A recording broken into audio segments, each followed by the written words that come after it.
TCS Ho Inmate 2010, the Facebook Troller.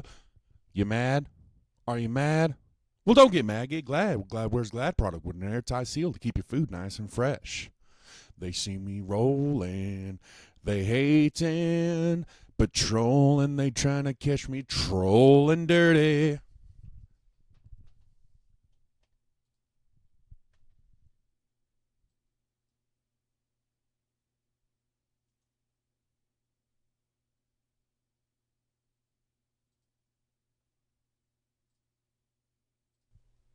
TCS Ho Inmate 2010, the Facebook Troller. You mad? Are you mad? Well, don't get mad. Get glad. Glad wears Glad product with an airtight seal to keep your food nice and fresh.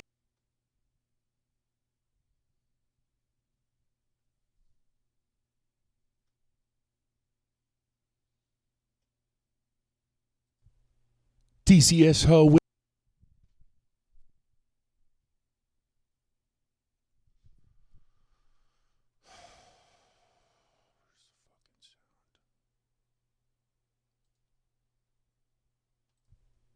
TCS Ho.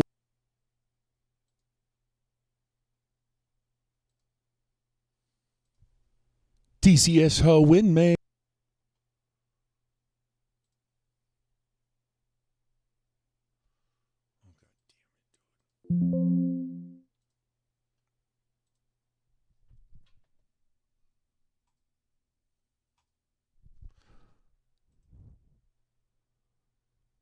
Testing 1 2 3. Testing 1 2 3. Oh, where's the fucking sound, dude? Fucking does this every time, dude.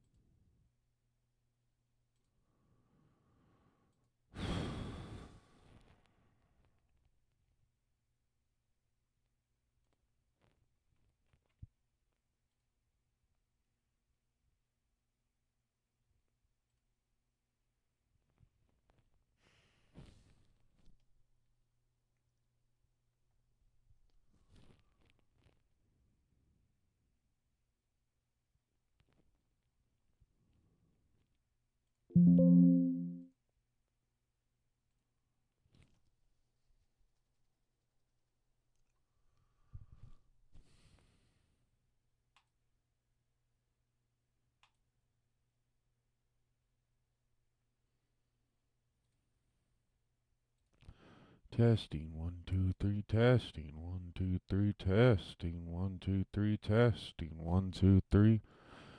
Testing.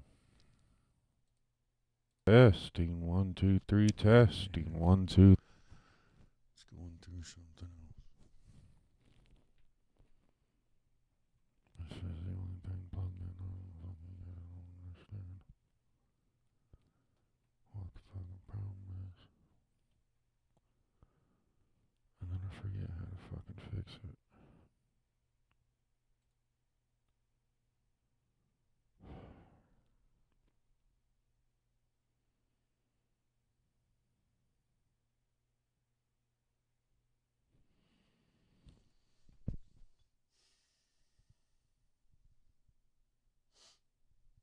Lou.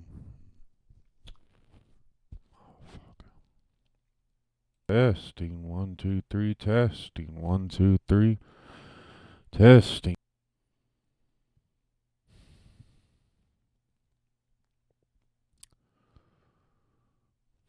Testing 1 2 3. Testing 1 2 3. Testing. Yeah, I can't fucking hear it, so I don't. It happens every fucking time. What is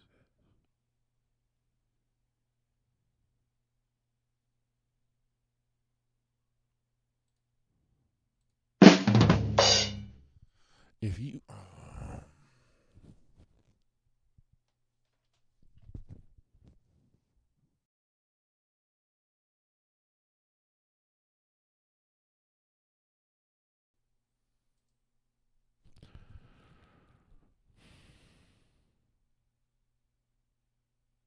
Testing 1 2 3 testing 1 2 3 testing 1 2 3.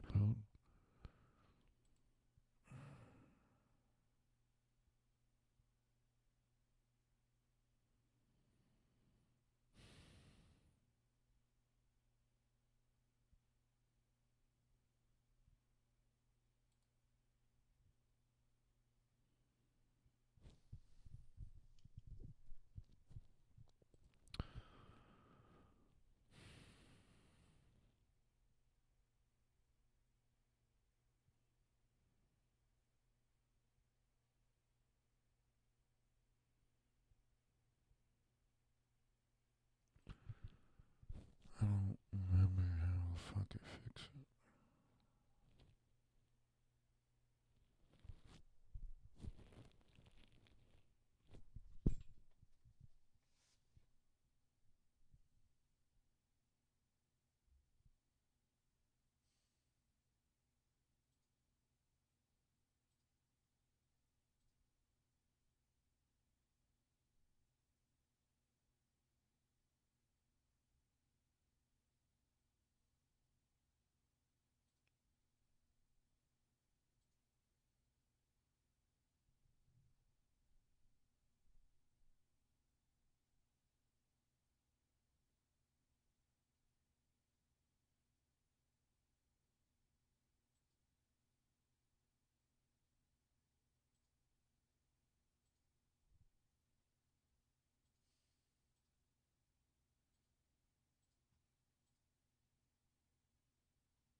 Testing 1 2 3 testing 1 2 3 testing.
Where's the fucking sound? Where's the fucking sound?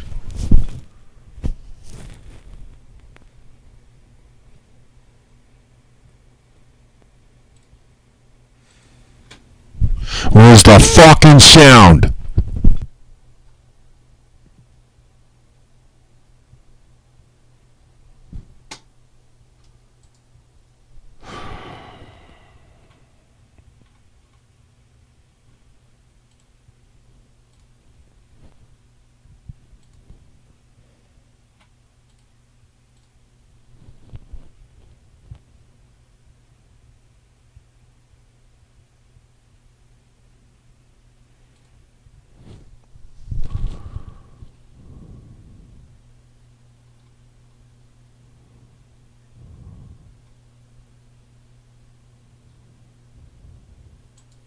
Oh.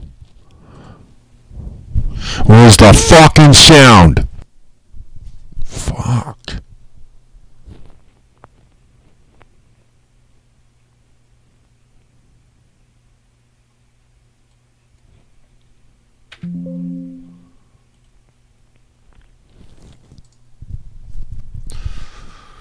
Fuck. That was an ordeal. Right.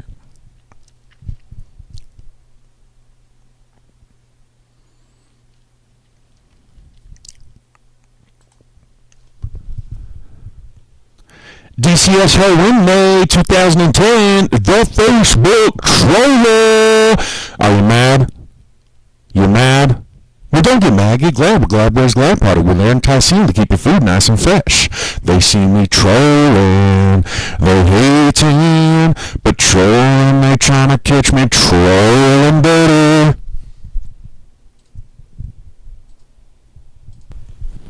DCS Halloween May 2010, the Facebook trailer. Are you mad? You mad? Well, don't get mad. Get glad. We're glad where's glad party. We're there in Tyson to keep your food nice and fresh. They see me trolling. They hating. But trolling, they trying to catch me trolling dirty. Why does he sound all fucked up? Damn, dude. You think it'd be a simple fucking turn the fuck around, fucking plug the fucker in and fucking use. Fuck no. Hell to the fucking no. This is a computer. You gotta be smarter than it. Fucking ridiculous, son.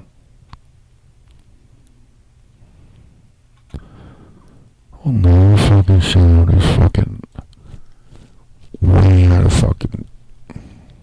It's too loud. I honestly don't understand how the fuck that happened because. I'll turn it down. Oh.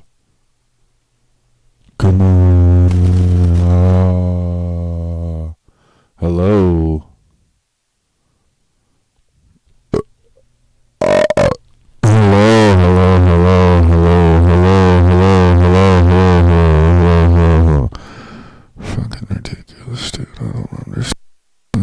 It's gonna be like this. It was working perfectly like 2 days ago, working to its fucking perfectness and shit, and then all of a sudden, it's just making it really loud. Why? And also, we're making sure we can't even fucking hear it. Why would we do that? Why not?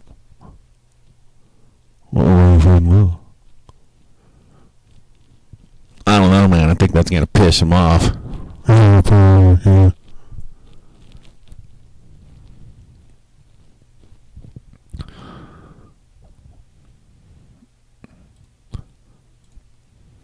DCS Halloween May 2010, the Facebook.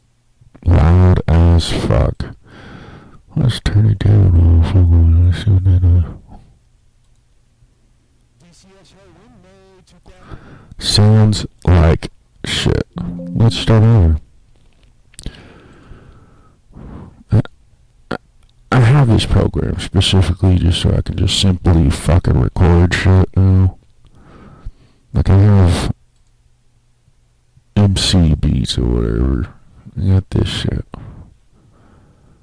to record my beats and shit, right? But it gives me more problems than a fucking program, because it doesn't want to record anything. So you gotta download a separate program just so you can record sounds. So this one's specifically for beats. And this one's specifically for sounds. And also put the shit together and cut it up and shit. Because also, MPC Beats also likes to correct the tempo of everything. So it sounds fucking weird. Like, you don't worry about the tempo. I'll worry about the fucking tempo. You let me worry about making the fucking music. All I need you to do is fucking record it. You know what I mean? You let me worry about the fucking tempo. You let me fucking worry about all that shit. And like, I get it. You need all that type of shit to make it sound fucking all perfect and shit, but I'll worry about that whenever I get thousands upon thousands of dollars to go sit in a fucking studio for an hour. I'll worry about all that fucking perfect fucking beat fucking alignment and all that other fucking shit, you know?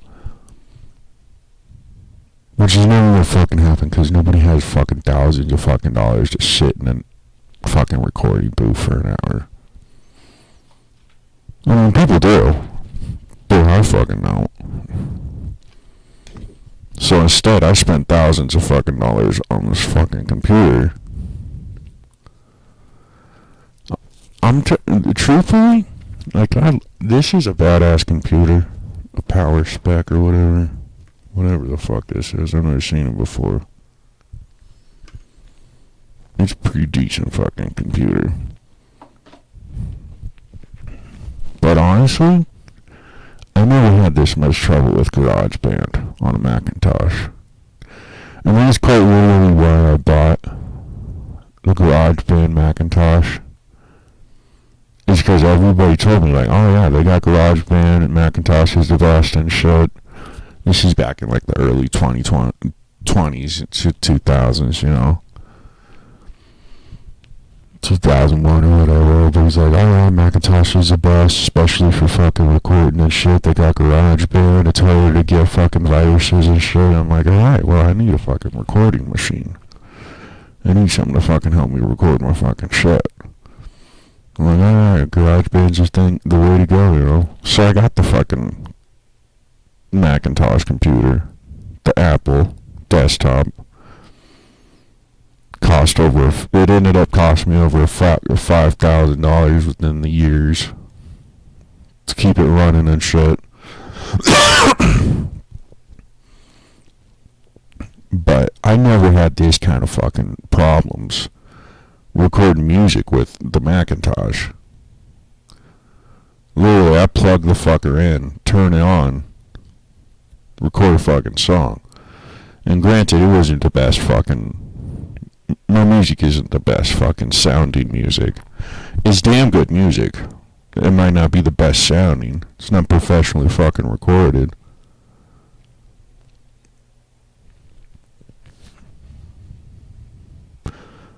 And I do have more abilities and shit with this thing. But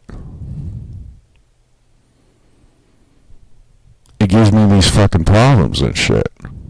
Just little fucking tweaks and shit. Like, oh, I didn't click the right fucking button somewhere. And you spend fucking hours going through all the fucking settings and shit. Like, oh, there the motherfucker is. God damn. And you spend fucking hours trying to figure out, where the fuck is it the sound coming out? You finally figure it out, and then by the time you're like ready to actually fucking record and shit, like, I forgot what I was gonna do. How about fun, man? You know, it's kind of hard to fucking remember a song when you're going through settings trying to figure out what the fuck is wrong with the recording machine. Like, a lot of my songs, some of my best songs, is literally just me, an acoustic guitar, and my cell phone sitting on the table recording it. They're literally really like some of my best fucking songs.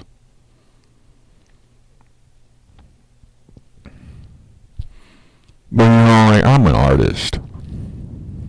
There is no artist out there who has the fucking patience to sit here for hours and argue with this computer about how something should fucking sound. You know what I mean? The computers can't fucking hear. So you're arguing with the motherfucker like, no, it sounds like shit. And the computer's like, what do you mean? What's wrong with it? Like, no one has a fucking patience. That's why people spend thousands of dollars to go to a fucking recording studio so somebody can do all this stupid shit for them. And they have the ability. They have the ability to just simply fucking record shit easily without any fucking problems. Make it sound fucking crisp and perfect and shit. You know, like all this artificial intelligence technology that's coming out and shit. And I would not be surprised in any way, shape, or form if these recording studios already have all this artificial intelligence technology sitting on their computers and shit, and the majority of their fucking equipment is just for show. You know what I mean? Like, I give fucking to you, majority of the fucking work in those fucking recording studios is just a motherfucker just saying, artificial intelligence, do this. And it does it for them. And then they get paid thousands of fucking dollars for doing it. But there is a shitload of fucking work in this shit. Recording music is probably harder than making the fucking music. Like, granted, you have to practice and practice and practice in order to become a talented artist. But with these fucking computers and shit, and the whole process of recording the shit and you know, going through it, making it sound good and shit, editing and all that other fucking shit, I guarantee fucking to you that is the fucking hard work. And that's why those motherfuckers get the big bucks. Because all you did was smoke some weed and fucking get drunk, get on the fucking mic and record some shit. Well, the motherfucker sitting behind the fucking booth with the mouse and the keyboard are the ones that do all the fucking work.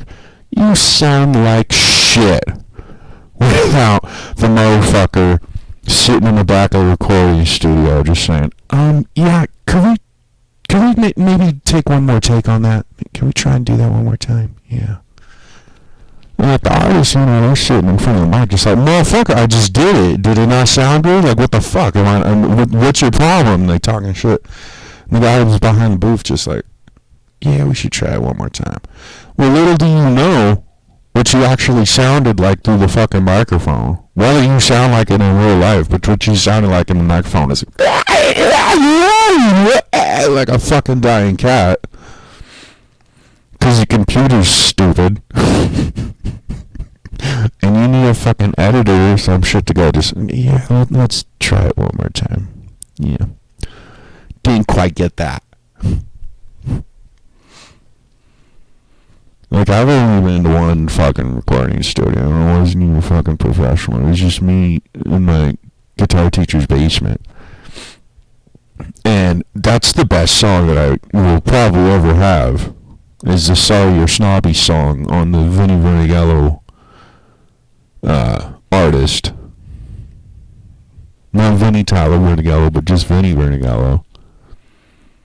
The Sorry You're Snobby song from the Sorry You're Snobby album, and it is the only professionally recorded song. And it's kind of an amateur recorded song because it's not an actual recording studio. It was just my guitar teacher's basement. But my guitar teacher went to school for all that shit.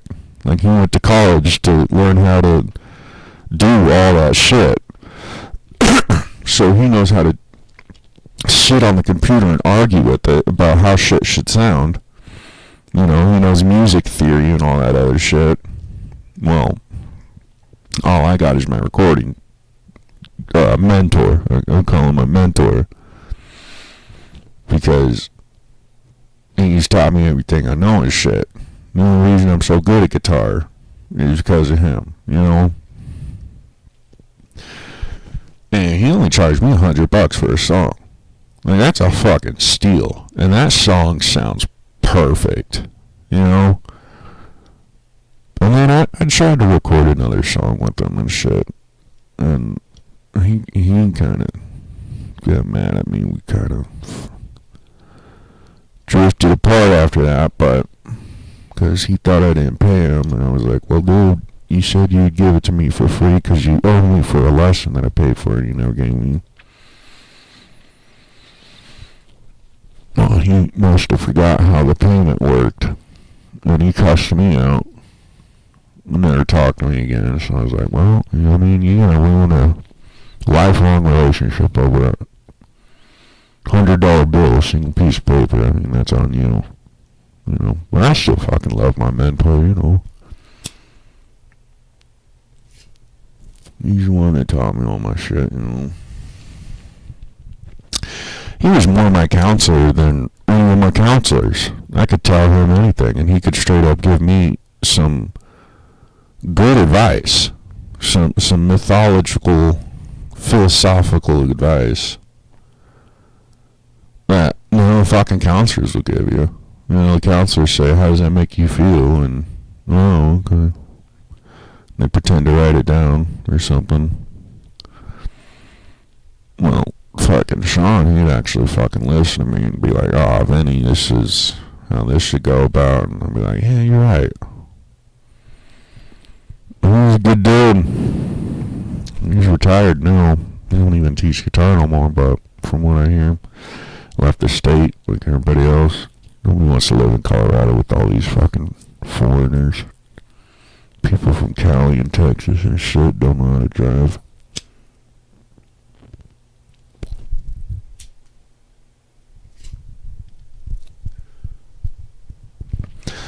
But this making music shit, really not easy. Really not fucking easy.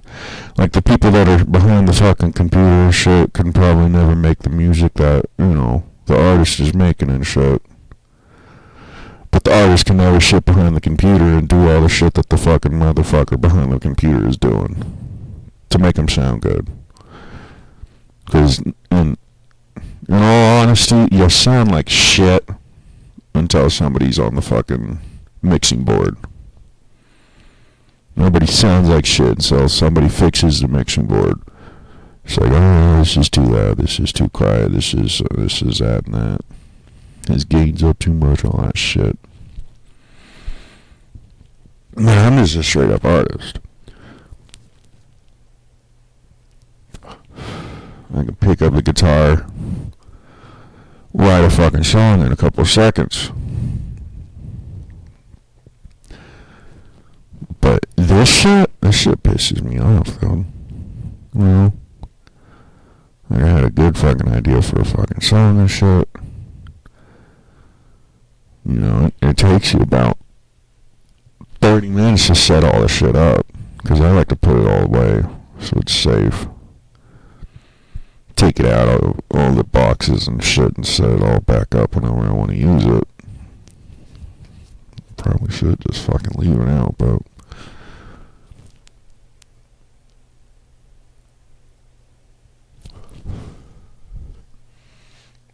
like a recording studio and shit, you can't smoke in those places. You can't vape and smoke and shit in the recording studio. It's bad for the equipment. But I'll be doing it. Yeah, I'll probably kill my computer or some shit, but... I mean, I have a problem with the Macintosh like this, though. That's pretty much what I'm saying. I've never had these problems with the Macintosh.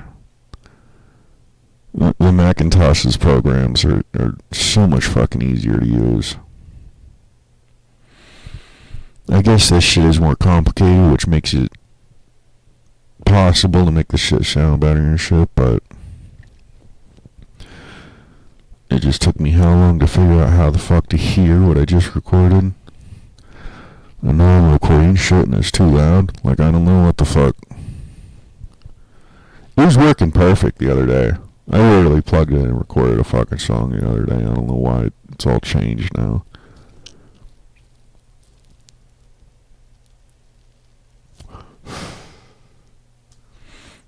Like, I haven't messed with any of this shit since the last song I recorded. And I literally recorded that song in 2 hours. But all of a sudden, it's just like, well, now you can't hear it, and then you can't hear it, it's too loud. Why? I don't know. Well, figure it out. Well, it's not my job, it's your job. You're the editor. You're the editor. So, like, all these self-made artists, like, the best example for a complete self-made artist I can think of is Oliver Tree. There's this guy named Oliver Tree. He grew up in a circus with a circus family, turned into a professional fucking scooter rider, and started making music. And he's completely self-produced, edits it himself, makes all the beats himself, records it himself, writes the songs and records them all by him fucking lonesome. And I've seen like videos of his concerts and shit, and it's pretty much just him on the stage doing circus shit, you know, giving a hell of a show. And he's completely self-made. There are not many artists that are completely self-made like that. That writes the music, plays the music, records the music, edits the music, publishes the music themselves without a recording studio. You know, not many artists can do that shit. Like, Prince would be another pretty damn good example of that shit too. At first he had a fucking recording studio, and that's why he had to become the artist formerly known as Prince, because the recording studio, it's like, nah man, we own you, and he's like, fuck you.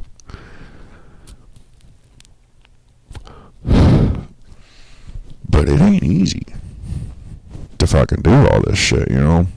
But the new generations that are coming out with this music and shit, you have to be a self-made artist. Like, recording studios and record companies and shit, I don't even notice them signing anybody anymore. You know what I mean? Like, all these new artists and shit from my generation, you have to be completely self-made. You have to completely do all this shit yourself. You have to fucking set up your own gigs. You have to produce yourself and fucking promote yourself. You know, back in the good old days, motherfucker plays a couple concerts, has talent, and some rich motherfucker with a recording studio comes and fucking signs you. Does all that other shit for you. Which is actually a worse way of doing it, because recording studios always end up fucking the artists. And like, the only way the artists will ever make any money is to go do all these gigs worldwide. And that's the only money they'd ever make, you know? While the record label's just sitting on their ass recording you, collecting all the money from the record deals and the fucking CDs, and every time your track is played, the record label gets all that money.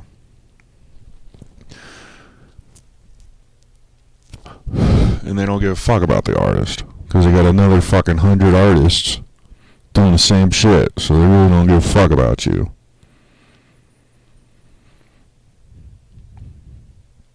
You know? So it's actually a better way of doing shit the way that my generation is doing it. To be completely self-made, do it all yourself. Collect all the money yourself, you know? Like, I've been using cdbaby.com to put my music out there, because I did not go to law school, and I cannot argue with YouTube and Facebook and the internet about how and why my music should be on the fucking internet for everybody to listen to it. I don't have the patience. I'm severely dyslexic. I can't do the paperwork. And I don't have the legal experience to argue with a motherfucker about copyright and all this other bullshit. So I go to cdbaby.com, give them $100 for an album, get the shit out there. The only problem I have with cdbaby.com is that I don't think that they like my music, honestly. Honestly, I don't really think anybody likes my music. I like my music. I think my music is pretty badass. You know, I listen to my music. And I'll admit, even I hear a couple of my songs and like, fuck, why did I even record that, you know?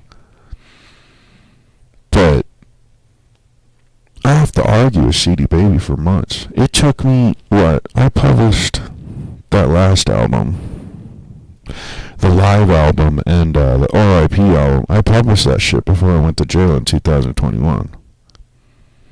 And it's 2024 now, and it took them this long to publish those two albums. And the live album has 3 songs on it. And the RIP album has like maybe 5 songs on it. And it took them this long to publish that shit. And every time I try to publish a new album, I pay the money, I give them the fucking music, and I give them an album cover. And they're like, oh, the album cover's blurry. I'm like, well, fuck the album cover. Oh, the album cover's blurry, so you're gonna have to restart completely over, re-download all the tracks, re-download the album cover, and then submit it. And after you submit it, and it's submitted for, you know, maybe a couple weeks, or maybe even a couple of months, we'll tell you, the album cover is blurry. Well, fuck the album cover. And that's why so many artists come out with a white album and a black album. Because they're sick of arguing with the record company about the fucking album cover. That's why the Beatles came out with their white album, because they were sick of arguing with the album company about the fucking album cover. Like, fuck the album cover. We put years into this fucking music. Fuck the album cover. Like, granted, we would rather have the album cover that we want, but fuck the album cover. And then that's why all the other artists started copying the Beatles on the fucking black album and the white album and just a blank fucking album cover. Cause fuck the album cover. The album cover's blurry. Oh, you can't put writing on, you can't put letters on the album cover unless the letters are in the order of the album name and your name. Oh, you can't put someone's face on there. Oh, you can't put that there. You can't put this there. Meanwhile, there's album covers out there with fucking Kurt Cobain's face blown off. Or fucking naked children and shit. Child porn and shit. Then you got these motherfuckers like, oh, you can't use that for the album cover. It's blurry. It's personal information. It's can't do that. But then you know for a fine fact, it's not about the album cover. They're just being bitches and giving you shit for no fucking reason whatsoever. And, you know, I guess there is ways. Oh, fuck. I guess there is fucking ways to publish my shit myself for free. But, like, I haven't found anything that you have to pay monthly for.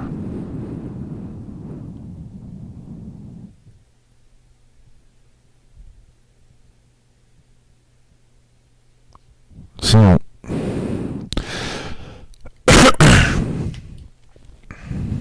it's pretty fucking ridiculous. It pisses me off quite a bit. How this world is. And none of it never had to be like this, you know?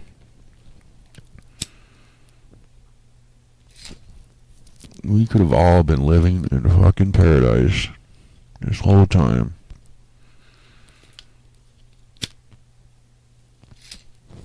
For free. For free. No money needed.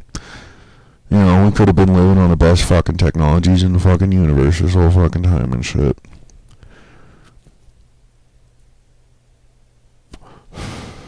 having fucking atom synthesizers and atom 3D printers and shit, giving us all the shit that we want and need for free instantly.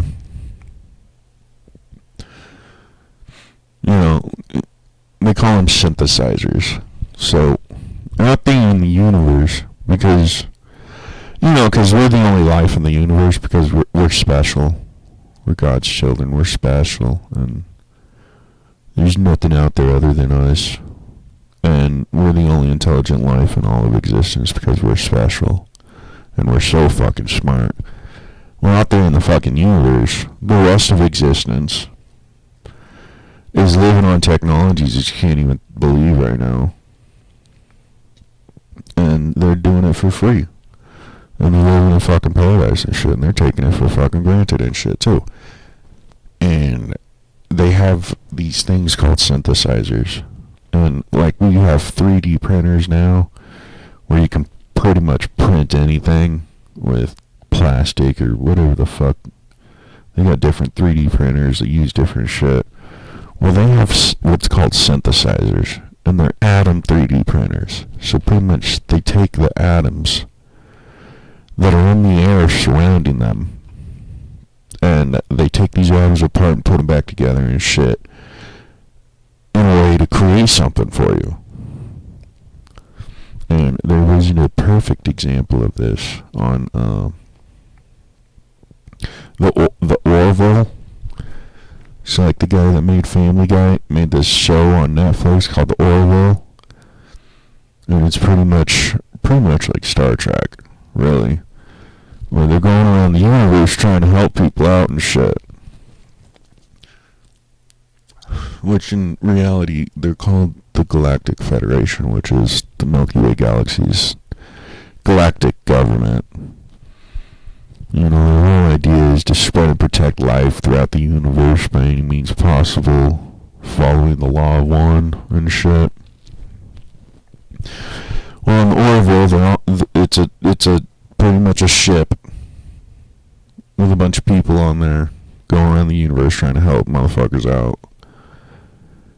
And they have synthesizers on that show. Like a lot of this stuff, I don't know if the writers know about it or what, but obviously somebody in Hollywood and in the showbiz and shit is putting in little hints of what is actually going on and what is actually fucking happening, and they call it fucking sci-fi and shit. Because if they just blatantly come out and say, "Hey man, this is real, you know, this is how it really fucking happens," everybody's gonna laugh and like, "Whatever, man, it's sci-fi, fucking retarded." Either that or they will believe and like, "Oh, what? I've been wrong this whole time." And they'll freak out, start panicking, throwing riots and shit. But in Orville, they have synthesizers. So you can see a perfect example of how the rest of the fucking universe is living most of the fucking time. Whenever you want a hamburger, whenever you want a t-shirt or a brand new pair of shoes, like, "Oh man, those new fucking Air Force Ones, those are pimp, I gotta have me some of those." You have to go to work, be a fucking slave, kiss the boss's ass just to collect money and give it to the government through bills and taxes and shit, and then save just about enough of all this money that's running through your hands while you're the one working for it, and save up just enough money to buy the shit that you want, you know, after you buy all the shit that you need. The rest of the universe, they just go up to their synthesizer, beep, beep, beep, beep, beep, beep, and they got whatever the fuck they want. And they have this on the Orville show. It's pretty fucking hilarious.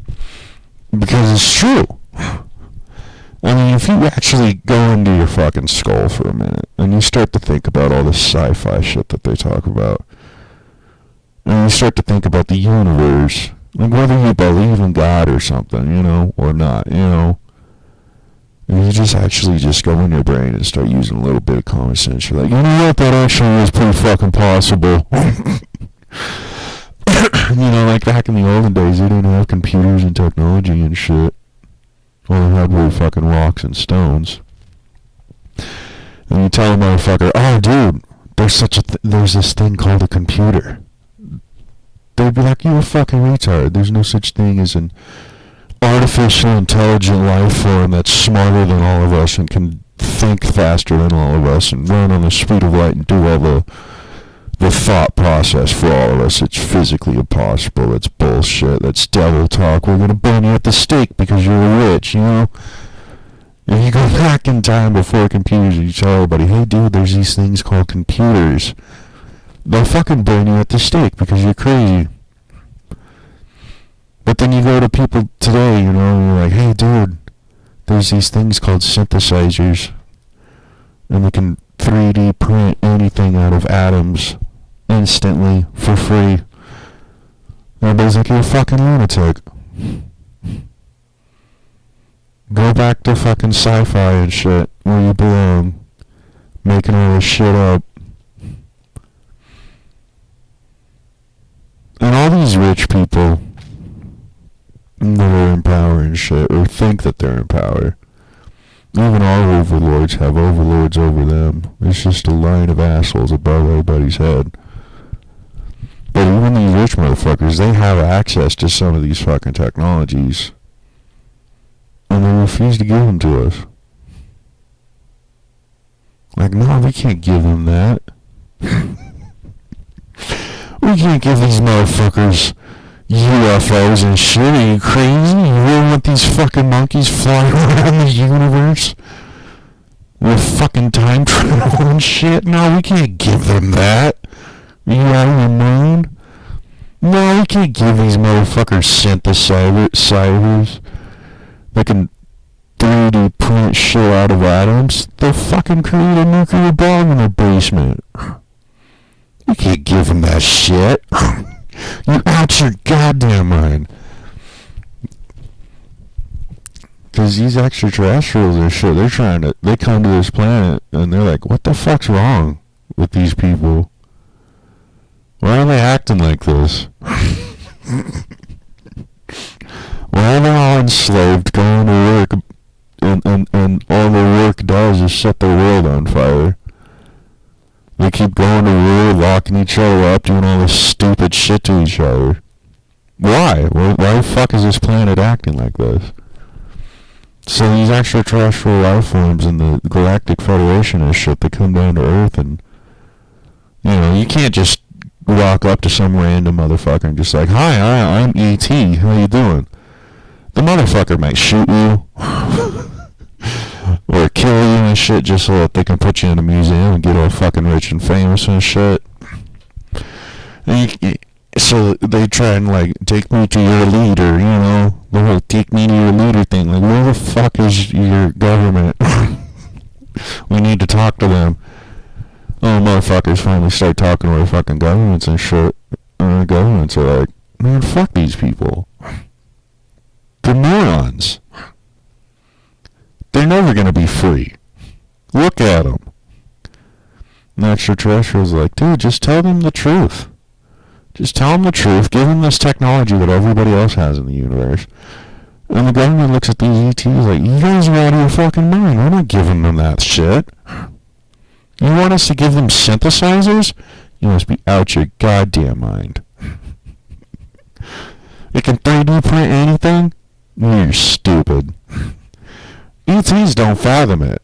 They're like, why? Why is this a bad idea? Why would you know to set your people free? But, you know, us Earthlings, we can understand why they won't give us synthesizers and shit. Can you imagine a motherfucker with a synthesizer? People with 3D printers are creating guns.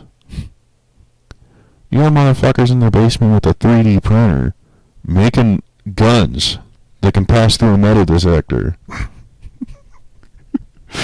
Can you imagine a motherfucker with a synthesizer that can literally 3D print anything in existence instantly for free? Everybody be like, oh, nuclear warhead, let's blow up America. Oh, this thing will print anything? That's right. Well, I would like a nuclear warhead so I can blow up America. I would like some TNT so I can blow up that fucking building that took all my money. Could you fucking imagine these motherfuckers with UFOs? So UFOs, unidentified flying objects, flying saucers is a better term for them. They run on anti-gravity technology is pretty much what they are. And anti-gravity technology is literally nothing other than magnets. That's literally all it is. It's just magnets. It's magnetation. You get a ball of mercury and a bunch of magnets spinning around it. You can create this anti-gravity technology. And all it is magnetation. And that's how the whole universe travels through shit. It's just they're just driving around on magnets all day. And it's free energy. You don't have to put fuel in it. You don't have to put gasoline and shit into it. As long as your fucking anti-gravity core is still running, you can go anywhere in the universe. And this anti-gravity technology can also open up wormholes and shit for you. It puts a protective anti-gravity bubble around you so that you're safe while you travel through shit. You know, it travels faster than the speed of light itself and shit. You know, like helicopters and jets and planes and shit, you know, they can only move one way at a time and shit with these fucking anti-gravity technologies. They can travel through fucking time and space. You know, you get these things and you're actually a space fleeting race and you're a part of the real fucking universe and shit. And that's literally what it is magnets. And one of the most basic ways that they found here on Earth to make this anti-gravity technology, people in their basement just fucking around with shit, is mercury magnets. You get some mercury because it's a liquid metal, and some magnets. And you make this anti-gravity technology shit. And there's other ways to do it and shit too. But pretty much as long as the magnets are spinning around the ball of mercury and shit, you get this anti-gravity technology bubble around whatever the fuck it's connected to. And so these extraterrestrials in the universe are coming down to the planet talking to our government like, hey, you guys should really like free your people and, you know, give them all this technology and shit. And the government looks at these ETs like, you guys are stupid. Don't give them UFOs. Can you imagine these motherfuckers flying around space and time? Like, fuck, we're trying to take shit away from them. Like, we gave them the fucking internet, and look what they did with it. We gave them fucking phones, and all they do is use them for scamming and shit.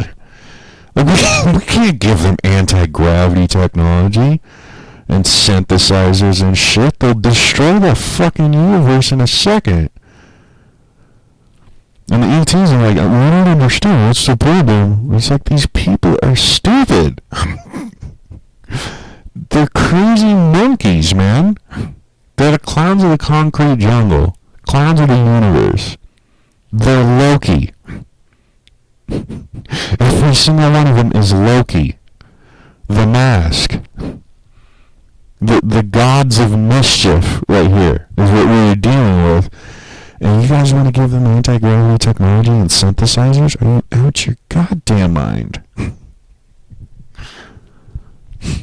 They will take those synthesizers, make a bunch of nuclear warheads, get on their UFOs, and just start blowing shit up.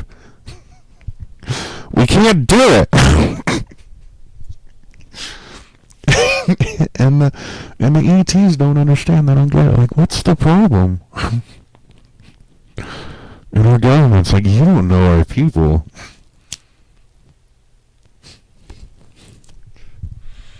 Well, I don't know where you're getting your info on Earthlings from, but these Earthlings are fucking dangerous.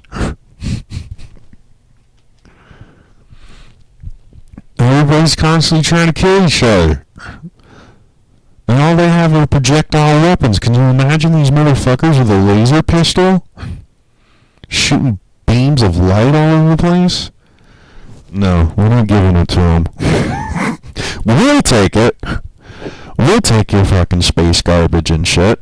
We wouldn't mind traveling through the universe and shit, but those motherfuckers? Yeah. They're gonna be slaves for a while. We need complete and utter control over these motherfuckers. Otherwise they will destroy all of existence without hesitation.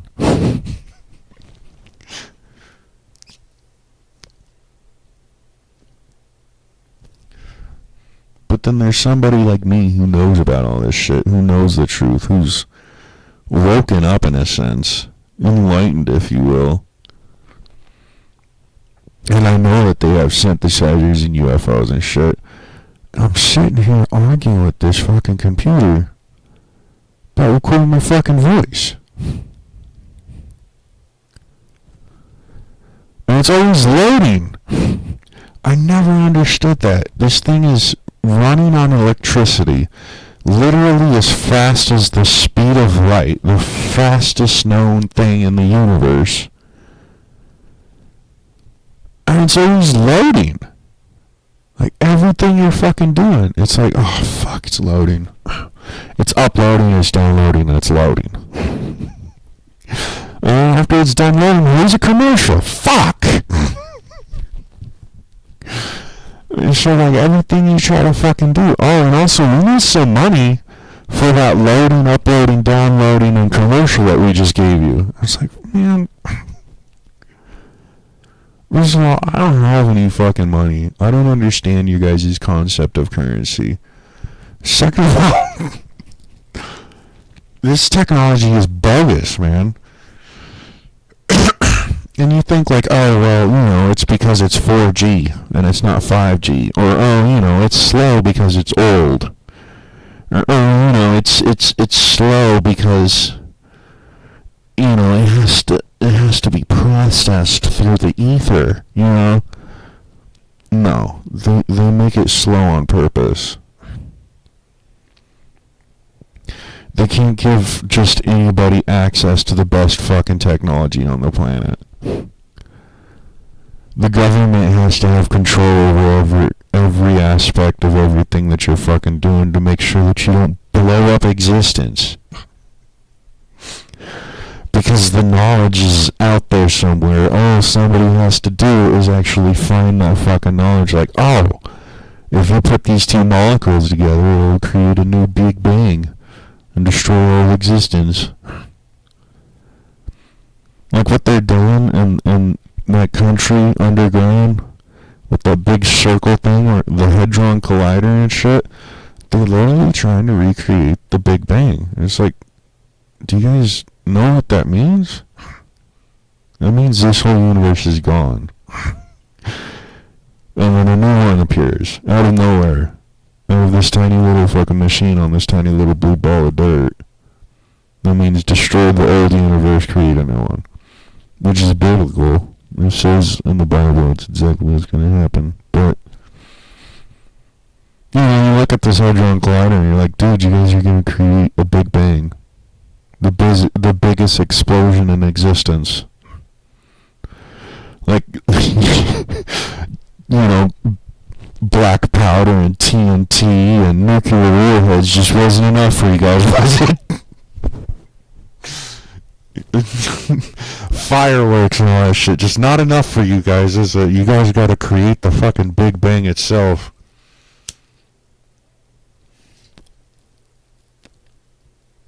And it's kind of fucking hilarious, really. And then these ETs are like, why don't you give them technologies and tell them the truth about the universe? And the government looks at these ETs like, have you met these people?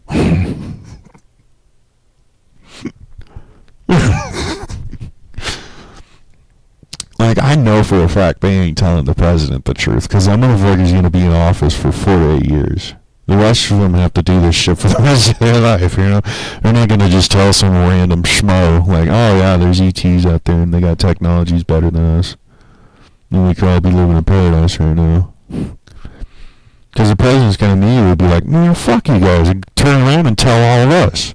And we're all gonna be like, man, fuck this, and we're all gonna freak out, start panicking, throwing riots and shit, start looting, destroying the fucking planet even faster than we are. So that's why I don't tell the president anything. Like, dude, you're just the puppet. Just go up on the podium and tell all the people that everything's fine. Like, it's not fine. There's something threatening all life on this planet 24/7. There's always a fucking death ray or a fucking meteor or some shit about to wipe out life on this miserable little planet. The second they find out about it, they're going to destroy the planet themselves. I love me, why? Fuck this. And loot. Steal the TVs. Break the windows, burn the buildings.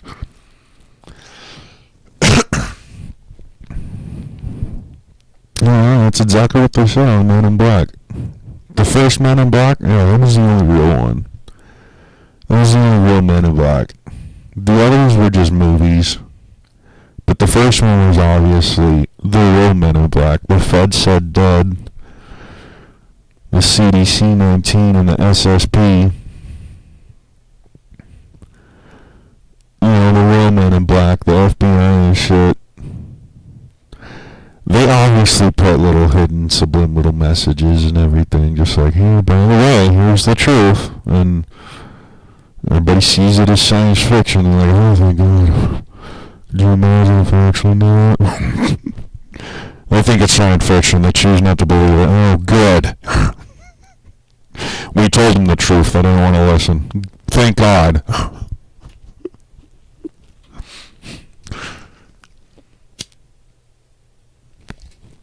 And they've actually come on fucking national news and shit and blatantly told everybody, yeah, there's extraterrestrials out there, there's UFOs and shit.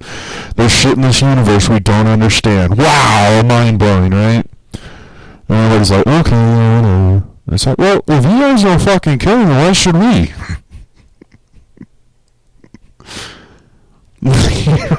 Like, the government's trying its best to fucking keep all this shit under control. So it doesn't destroy us and we won't destroy it, you know what I mean? Government honestly doesn't have a clue what the fuck's going on. They just see this shit and they're like, oh fuck, nobody needs to find out about this.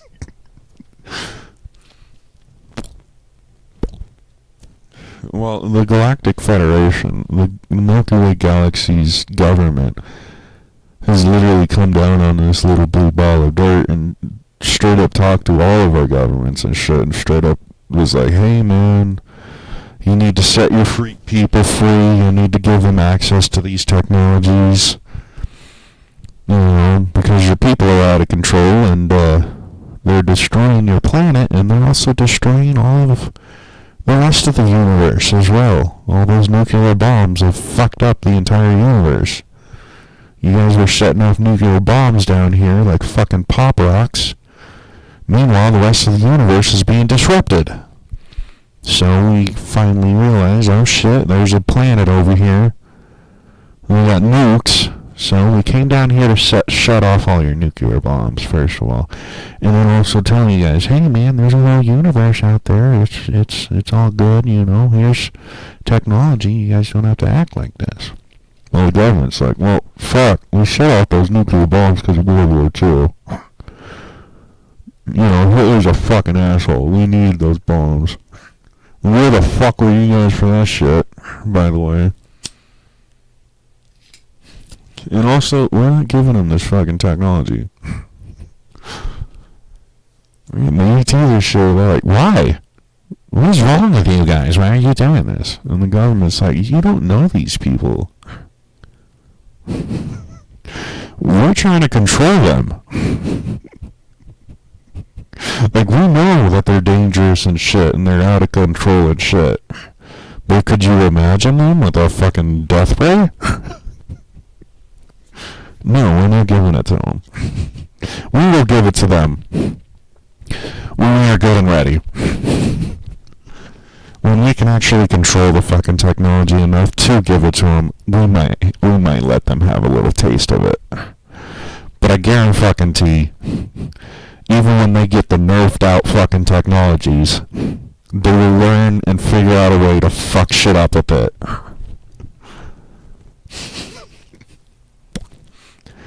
And you got all these movements and shit of people like, oh, we need the truth, we need to be free and all this shit. And and the government's kind of on the same side too. Like, yeah, we probably should set you guys free and all this shit. But in the back of everybody's head, everybody's like, fuck, we can't give these people UFOs. It can travel through space and time. Time travel? We can't give these people time travel.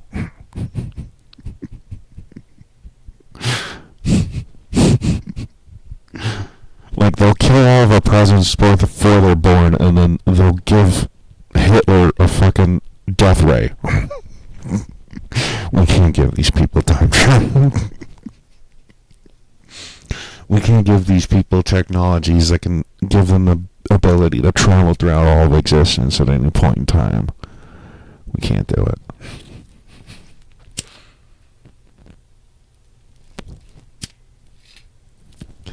Shit, even if the government came out the next day saying, oh, by the way, we have UFOs for all you guys. We're going to pass them out to you. Everybody gets a UFO.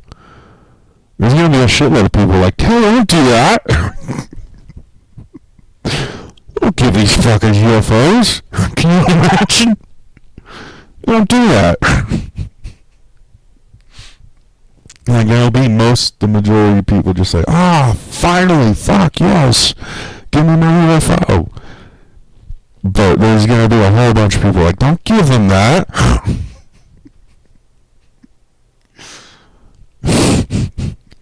Why do you think they never gave us our flying cars and shit that they promised us? They've had flying cars this whole fucking time. Roswell happened and then they got all this fucking technology. But as they tested out this technology and started using it and shit, they're like, fuck, we can't give these people this shit. We can't give them the ability to fly around whenever the fuck they want. They're just gonna fly around dropping bombs on everything and then go home.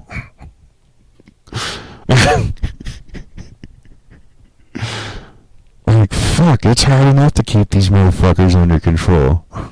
As it is.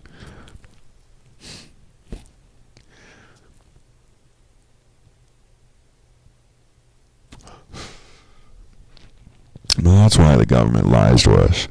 That's why our technology's such shit. That's why we're slaves. 'Cause we're assholes. You know? It just pisses me off, 'cause I know, like, I was never in the secret space program, I was never in the government and shit. I just literally went on the internet, just like, well, would you look at that? The truth, huh? Like, the truth is blatantly there in front of your fucking face. You just choose to look at it or not. You just choose to look at it or not, and even if you see it, even if they subliminal message it to you and pretty much tie you up in a chair and show you it in your fucking face and force you to look at it, you don't believe it. No one believes it. Oh, whatever, that's sci-fi. Whatever. There's no such thing as UFOs. There's only God, and they're His children. And that's the other big misunderstanding about all these fucking religions and shit. Everybody thinks like, the God, All religions believe that there's one true God. The God of gods, the Father of gods, right? And even God Himself and all these other religions and shit says, they're all other gods. Will worship me, and those other gods are dumbasses, Well, it's true. But this is the big problem. Everybody's misconception is nobody understands, like Jesus Himself said it, you don't understand the heavens. Like, you've never seen heaven. And when these fucking angels and shit are talking about heaven, they're talking about the universe. They're talking about space. They're talking about other planetary bodies and shit. They're talking about other life outside of the planet. That's what they mean by heaven. You know, everybody's trying to work their way into heaven and shit. And say, well, you're gonna have to get on a fucking fossil-fueled fucking rocket and ride it in between your legs up to the moon if you want to get to heaven.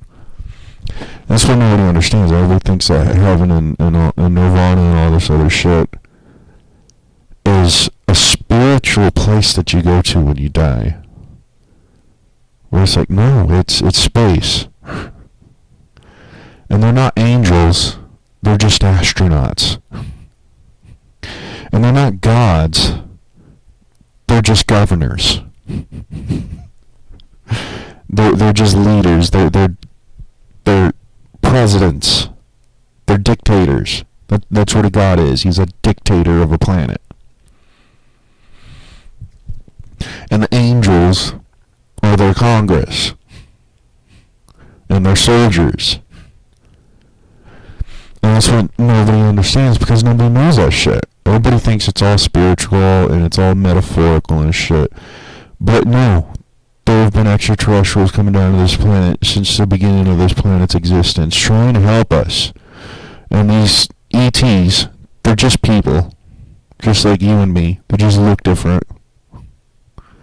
You know, they have a little bit of a different chemistry within themselves than us. You know, pretty much like a black guy coming down to a white guy and saying, hey man. It's pretty much the only difference between these angels and gods and us, is that they're out there and we're here. That's the only difference. Extraterrestrial. Alien. But these ETs have been coming down here since the beginning of time saying, you guys do know that there's other shit out there, right? Jesus himself said it. Like, you guys have never seen heaven. You guys have no frame of reference. You don't know what you're talking about. Because Jesus was a hybrid. There's been hybridization experiments and programs happening on this planet for the 4 billion years that this human race has existed. And the whole idea is, let's just mix some of our genes in with their genes and try and make them smarter. Let's do whatever we can to make them not as dumb. Like, let's try and splice some of our brain power into their brains.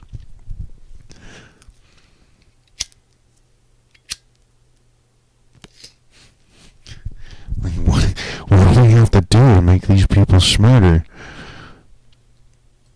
And that's the problem.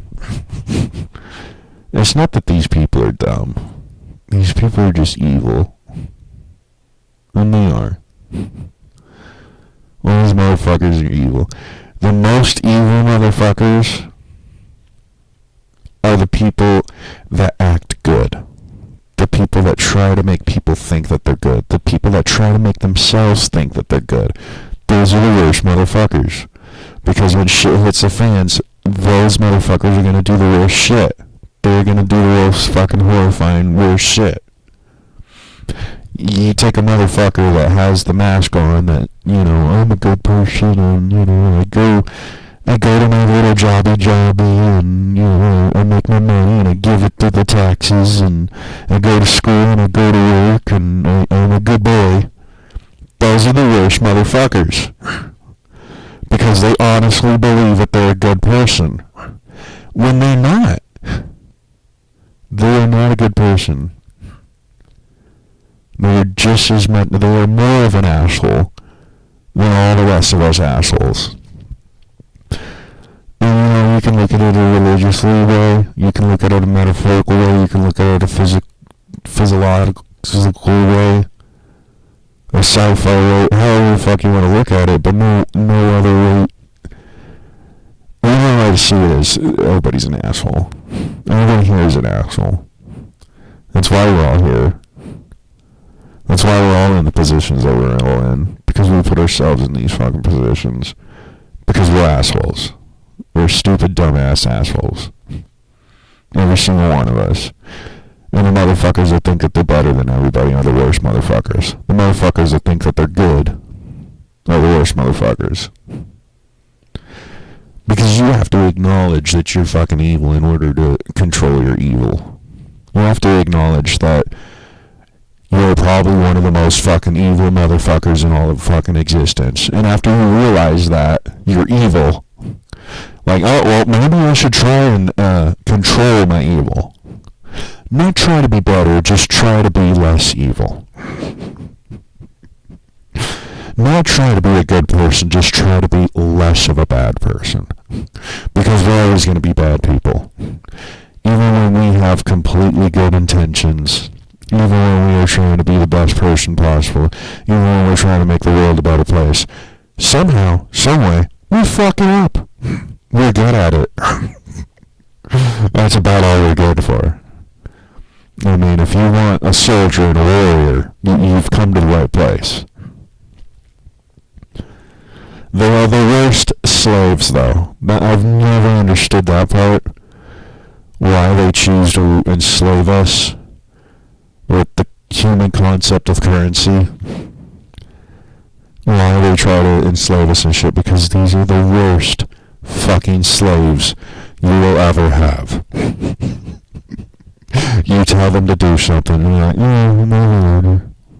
Like, no, go do that. Motherfucker, get off your ass, go the fuck over there and do what I tell you to fucking do. What's in it for me? Like, motherfucker, I'll give you money. How much money? A lot. Alright, I'll get around to doing it maybe. And then when they finally go do the shit, they're gonna do it wrong on purpose. Just like this motherfucker making me do shit. Yeah, I'll do it for you, motherfucker. Better pay me too, bitch. Worst slaves ever. Do not understand why the fuck they insist on trying to enslave us, because these are the worst slaves you will ever get. Oh, yeah, I'll fucking do that for you. And then they come back after they do the shit, just like, oh, I did it, give me my money. And you're like, dude, what'd you do? I did it. I did what you asked me to do, give me my money. Dude, you fucked it up. Well, maybe you should have did it yourself then. Give me my money. Worst slaves in the fucking universe. Why they try to enslave us is beyond me.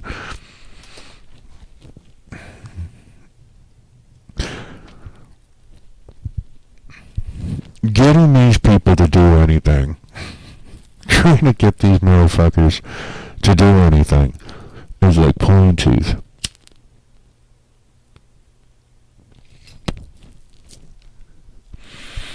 So a lot of it I don't really understand. I don't really get it, you know. Like, it would be fucking easier. It would be fucking better to just go out there and like, hey, by the way, you guys, here's what's really been happening. Here's what the government's really been doing.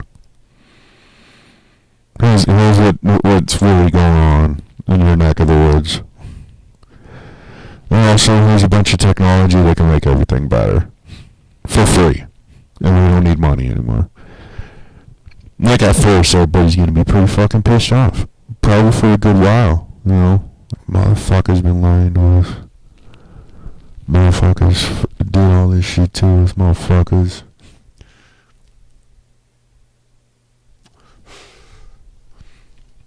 But sooner or later, when people are flying around on fucking UFOs using synthesizers and shit, they're gonna completely forget about it. It's like, it wasn't that bad. I mean, yeah, we went through the Dark Ages, went through World War I and II, you know, drug war and all this shit, but, wasn't that bad. Mars is cool this time of year. I like to go to Venus every now and then and just check out their little gas giant, yeah.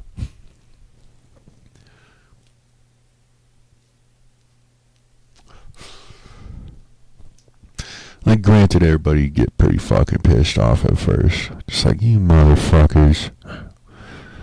There'd be a lot of people just like, told you so. I told you.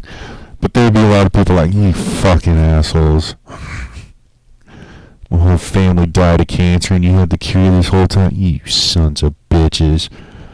But after they fly around on UFOs for a while, they'd be like, wasn't that bad.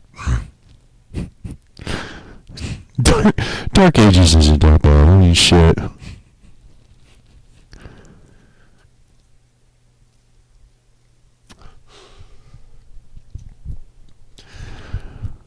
And all the Dark Ages really was the extraterrestrials just finally had enough. Just like, alright, we've had enough of this shit. And they left. That's all this whole thing has been. They finally had enough of us and they left.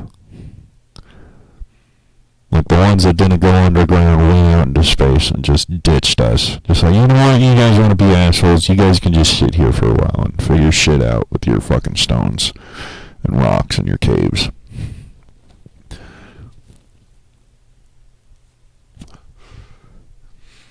And like the ancient world that was there when these people left knew it.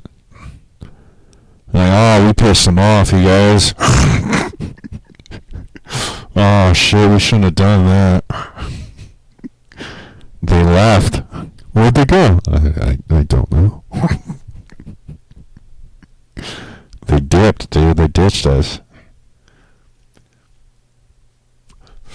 Yeah, all the ETs were like, you know what? You guys figure it out by yourselves. You guys want to be such fucking assholes all the time.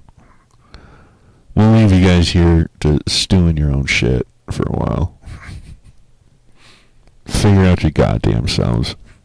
Good luck. And all the fucking ancient texts and shit talk about, well, one day they'll be back. They'll be back. They'll be back. Let them go. They'll be back. Well, sure as shit. World War II happened. We started popping off nuclear warheads like fucking pop rockets, and the whole fucking universe is like, whoa! What's going on? What happened? Well, I guess this little blue ball of dirt on the edge of the universe, on the edge of the galaxy, is setting off nuclear warheads. Why the fuck would they do that? I don't know. And they came down here. Hey, guys. What? Aren't these things cool? Mushroom cloud. That was a good one. Whole universe is like, yeah, those mushroom clouds, they rip up throughout all space and time, and it's fucking us all up. Yeah, but they're really cool though.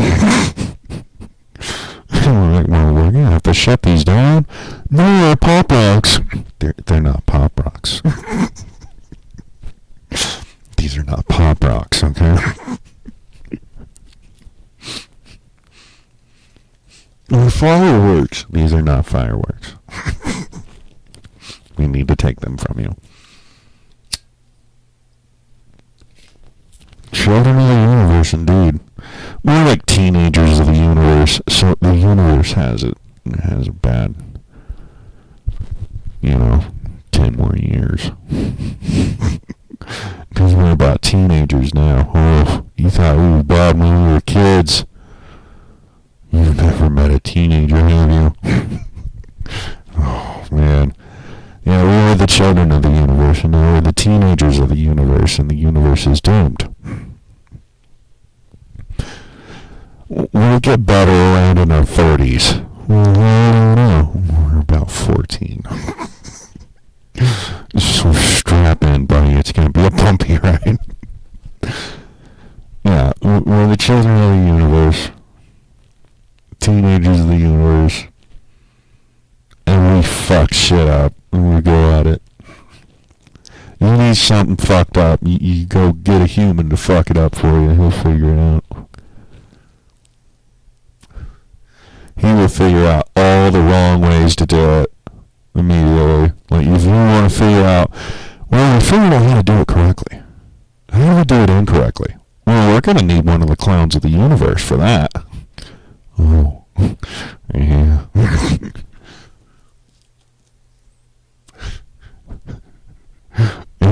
and that's us. Good old-fashioned earthlings. You know, there's more of us out there. During World War II. And also, by the way, Hitler was just a fall guy. He was just a puppet.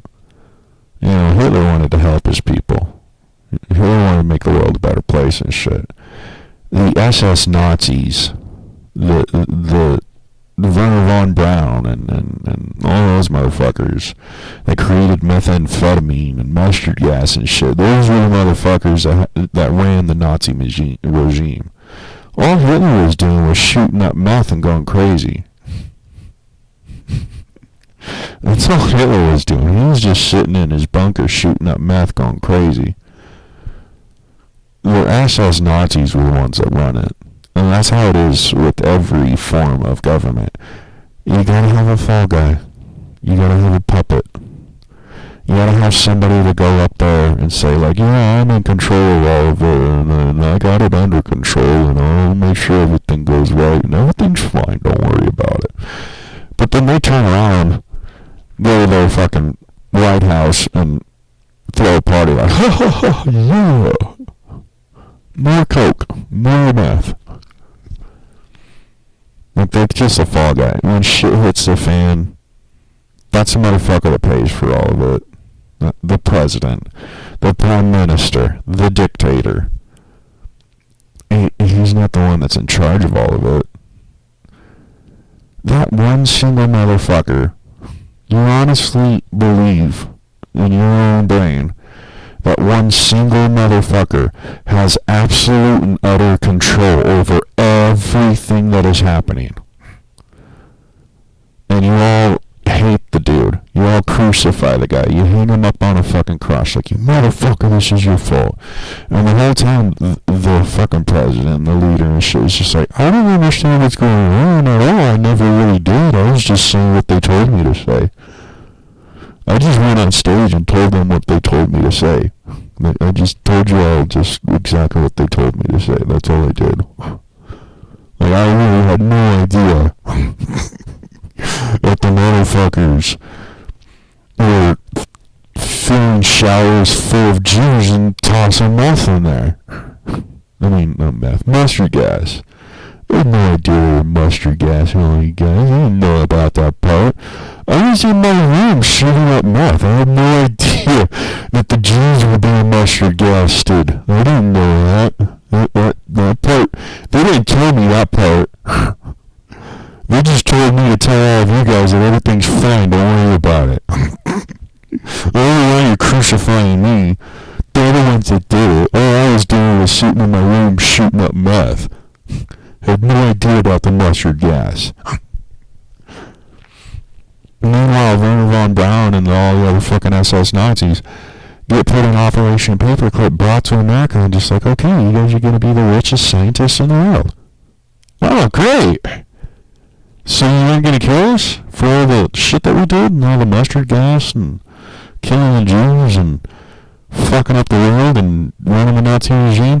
Like, yeah, that was bad. You probably shouldn't have did that. But hey, you're going to be rich-ass fucking American scientists now. Cool. What do you guys want? We want to go to the moon. Huh. Well, here is a giant missile. You can ride that to the moon. Thanks, buddy. You're the best scientist in the world. I know I am, yes. Also, here's some LSD. You thought meth was crazy.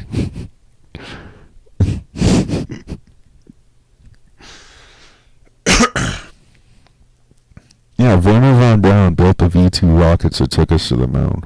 And all it is a missile. That's all it is. It's a guided missile.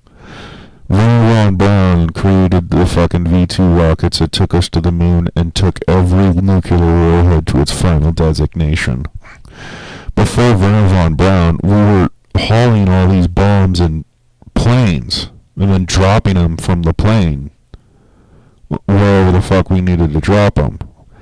And Werner von Braun's like, well, I got something better than that. You can just launch it from here and you don't even have to worry about it. You just push a couple buttons, the thing takes off, goes to its fucking final destination, and boom! Take care of that problem. Well, also you could ride it to the moon, I guess. Yeah, fossil fueled powered fucking rocket. That's what Werner von Braun gave us. Werner von Braun gave us mustard gas, methamphetamine, LSD, and the V2 rockets that took us to the moon and brought every fucking nuclear warhead to its final destination. Mad scientist. He's the one that ran the SS Nazi regime and shit. He was Hitler's right hand man and shit. Yeah, it was all that, dude. Werner von Braun made the V2 rockets, but there was also this other guy that was Hitler's right hand man. I forgot the other guy's fucking name and shit. But this fucking Hitler was taking the fall for all this shit. All he was doing was sitting in his bunker shooting up meth while these motherfuckers are going around the world fucking shit up. Well, Hitler took the fall. Everybody's like, oh, it was Hitler's fault. Well, you're right. Yep. He's the mastermind. He's the one that did it all. He came up with he invented the V2 rockets and then acid and the meth and the LSD and the fucking... Hitler did it. He's the one that did the mustard gas and shit. It was his idea.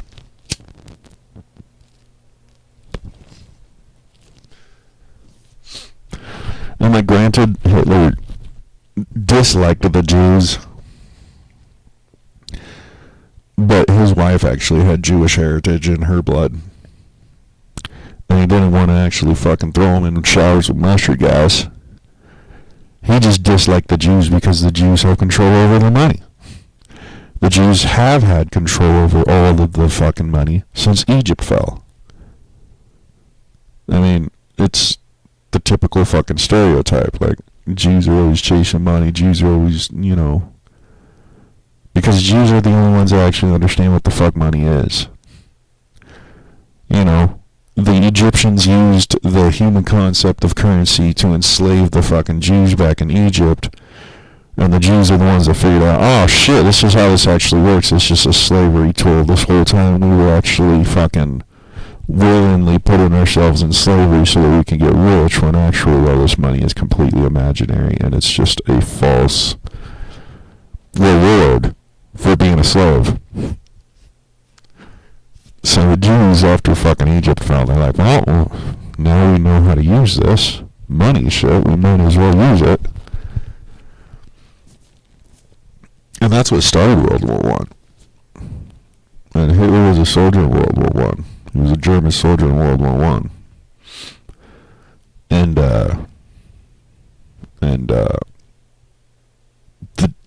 everybody hated the Jews then too, because the Jews kind of started that shit too, because they were in control of all the fucking money. The Jews control all the fucking money, and pretty much the Jews control everything through the fucking money. Like, you have all these senators and congressmen and presidents and prime ministers and dictators and soldiers and armies and shit. But in reality, the Jews are the ones that control all the fucking money, and they're the actual ones that make all the final fucking decisions. And it's not that they're rich. They just understand how to use money. It's not trying to get rich so that you can spend money to control everything. It's actually controlling the fucking money. The whole thought process behind the shit. What is profitable and all that shit, It's the root of all evil. They say the love of money is the root of all evil. What does love and money have to do with each other? They're total opposites. How can you actually, in your own head, combine love, the most good thing in the universe, with money, the most evil thing in the universe? Like, obviously, they added the love of money. Fucking Jesus and shit, walking around saying, oh, money's a root of all evil, it's bullshit. Well, after they crucified him, like, well, now that he's dead, we should probably tell everybody what he was actually saying. Money is the root of all evil. Well, that's not good. That would make us not rich anymore. So, the love of money is the root of all evil. Yeah, it's a good little twist on it, isn't it? It says in the book of Revelations, John the the Baptist said in the book of Revelations, if you change a single letter or quotation or word in this book, you will suffer all of the curses of this book. In this book. Well, Paul Saul and the Roman Catholic Church looked at that and said, yeah, what's the worst that can happen? Well, that's what happens. You know, the people that win the war write the history, you know. And that's all they did. And people are starting to figure that shit out now. Like, I was born in 1991. And, you know, after computers and the internet and shit started coming out and shit, back in the 90s, it was fairly easy to access the dark web and shit. And you want to get in trouble for it like you do now. You know, there was kind of like no control whatsoever on the internet, because it was kind of just first put out to the people.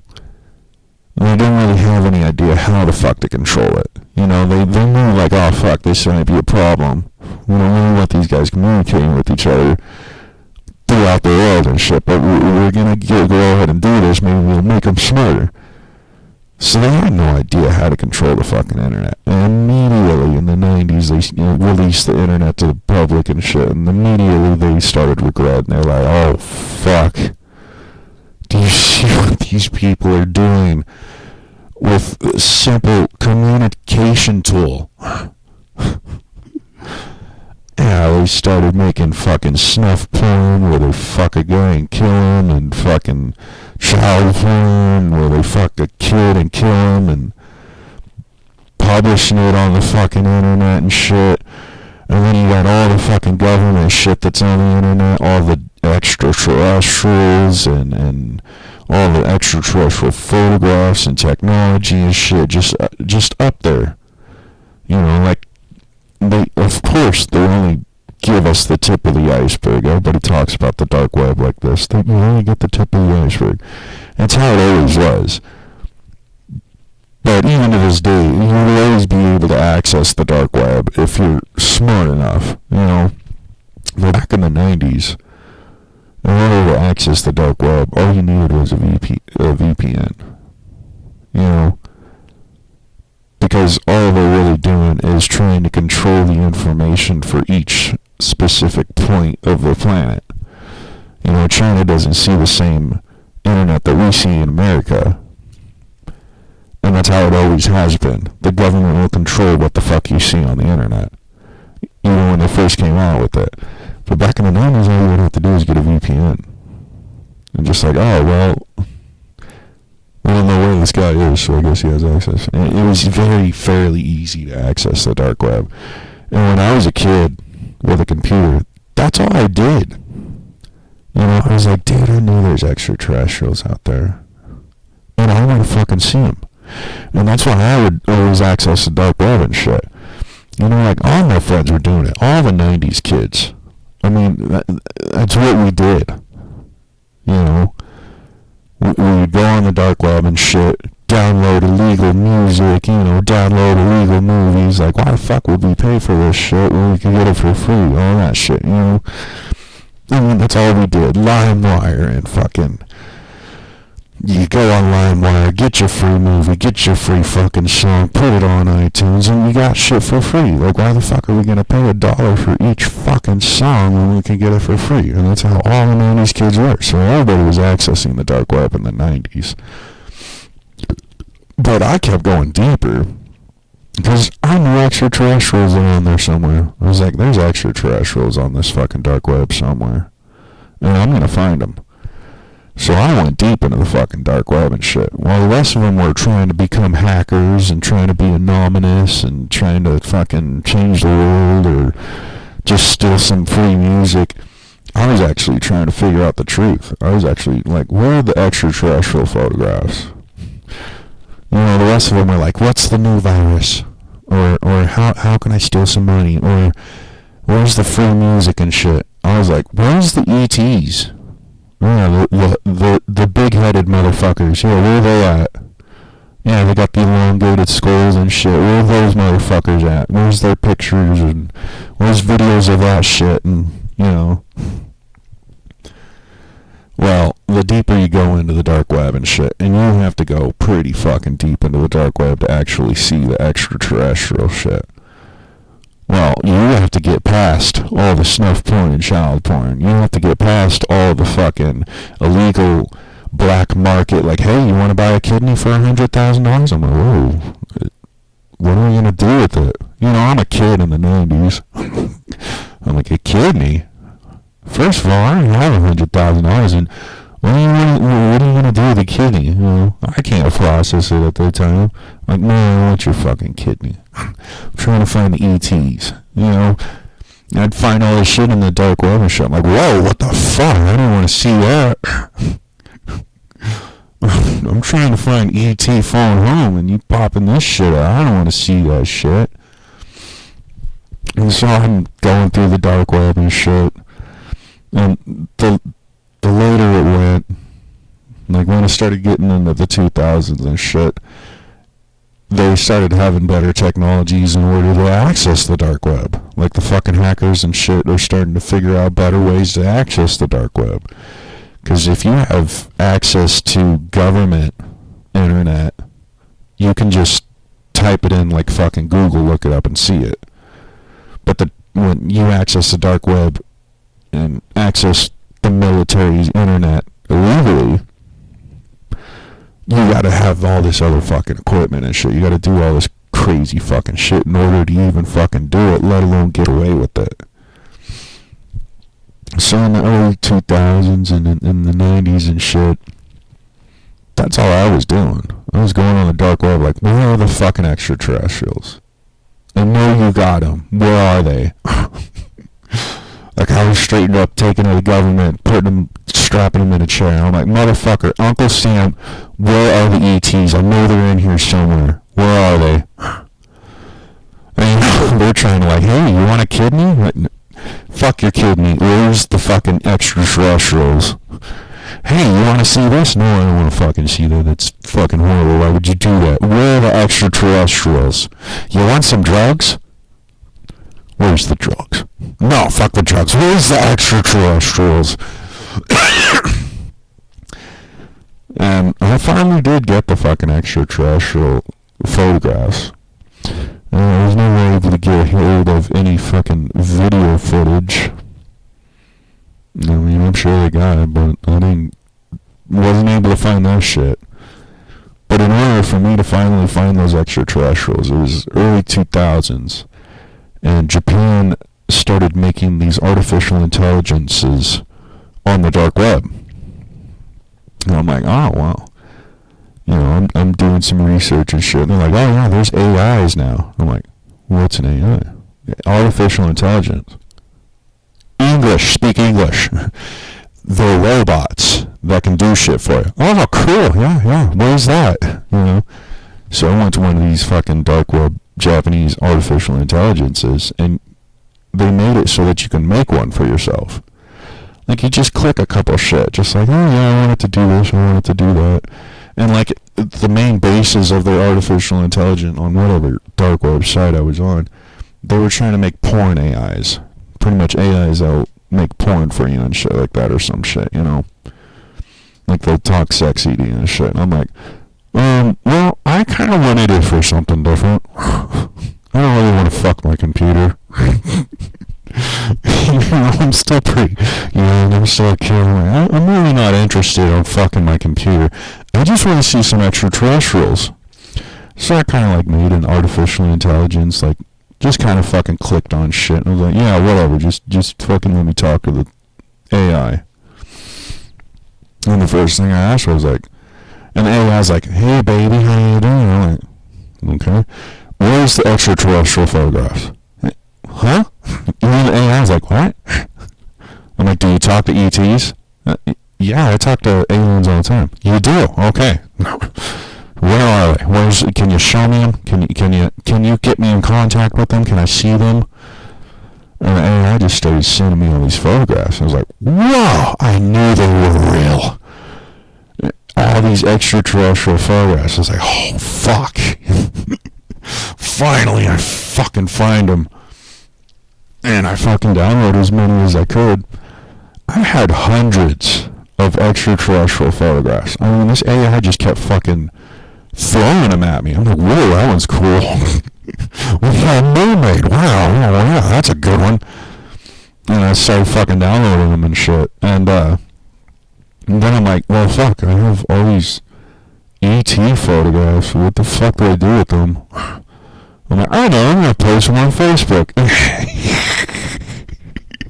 So I took all these dark web extraterrestrial photographs and I'm posting them on Facebook and shit. And everybody's like, oh, that's fake. Oh, that's fake. I'm like, okay, well, you can't all be fake. There's hundreds of them. Some of them look pretty real to me. Like, some of them might be fake, yeah, granted, but some of these motherfuckers real. There's hundreds of them. And the fucking FBI themselves started contacting me on my Facebook accounts, and they're like, hey, I'm like, hi, who are you? You can't be posting this shit on the internet. I'm like, posting what? Extraterrestrial photographs. I'm like, motherfucker, extraterrestrials aren't real. You know, like, they're like, we're the FBI. And I'm like, oh yeah, okay, whatever. The FBI's contacting me. Like I'm special, I'm important, whatever. And I'm like, yeah, we're the FBI, and you can't be posting these pictures of them. I'm like, why not? They're graphic photographs of people, ETs getting cut up and shit. And I'm like, well, they're not real. You know, like, I'm like, oh yeah. You're right, that probably isn't a good idea to be putting fucking ETs with their heads cut open and shit up on the internet and shit. Yeah, I can see how you could get in trouble for that, but the fact of the matter is, extraterrestrials aren't real. Remember? Like, you've been telling us this whole time. So even the FBI's like, this motherfucker. You know, the Facebook themselves contacted me multiple times. I kept posting these fucking ET photos up on Facebook and the internet. Like, hey, you can't do that. And I'm like, why not? It's just a dummy. It's just a doll. It's not real. And like, for them to actually say like, oh, you can't post this graphic, they would have to admit extraterrestrials are real, you know? So the whole thing, I'm like, what? They're not real, right? I thought they weren't real. You telling me these are real people? You telling me these are real people with fucking reptilian bodies? These are real people with mermaid bodies and shit? Is that what you're telling me right now? They're kind of like, well, fuck, we're going to have to try something different. Well, then the motherfuckers started deleting my Facebook's accounts, and I'm like, son of a bitch, now I gotta make another one and repost them. And so I started spamming fucking accounts all over fucking social media, posting these extraterrestrial photographs. And after a while, they're like, fuck, we're kind of sick of shutting all these fucking accounts out. So they hacked into my computer. The FBI fucking, like, one day my computer just lit up just like, this is the FBI. And my mouse started moving around and shit. And I'm like, hey, what the fuck's going on here? And I started going through my files and deleting all my ET pictures right in front of me. I'm like, what the fuck? I unplugged my computer and shit. I'm trying to fucking save all the photographs before they get fucking deleted and shit. And every time I plug the computer back in, they just start deleting all my pictures again. I'm like, God damn it, stop it. Well, I managed to back a couple of them up. I think I have, like maybe 50 or 60 photos left.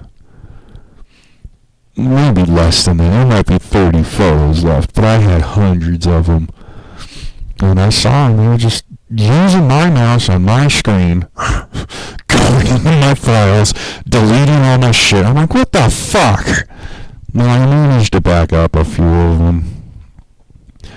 I was on my phone fucking taking screenshots and shit of the ones that were on my Facebook. And I managed to keep about maybe 30, 50 of them. And I still post those ones up on the fucking Facebooks and shit. Well, after a while, after they deleted the majority of them, and they managed to find the artificial intelligence that I was using to find these photographs and fucking deleted that.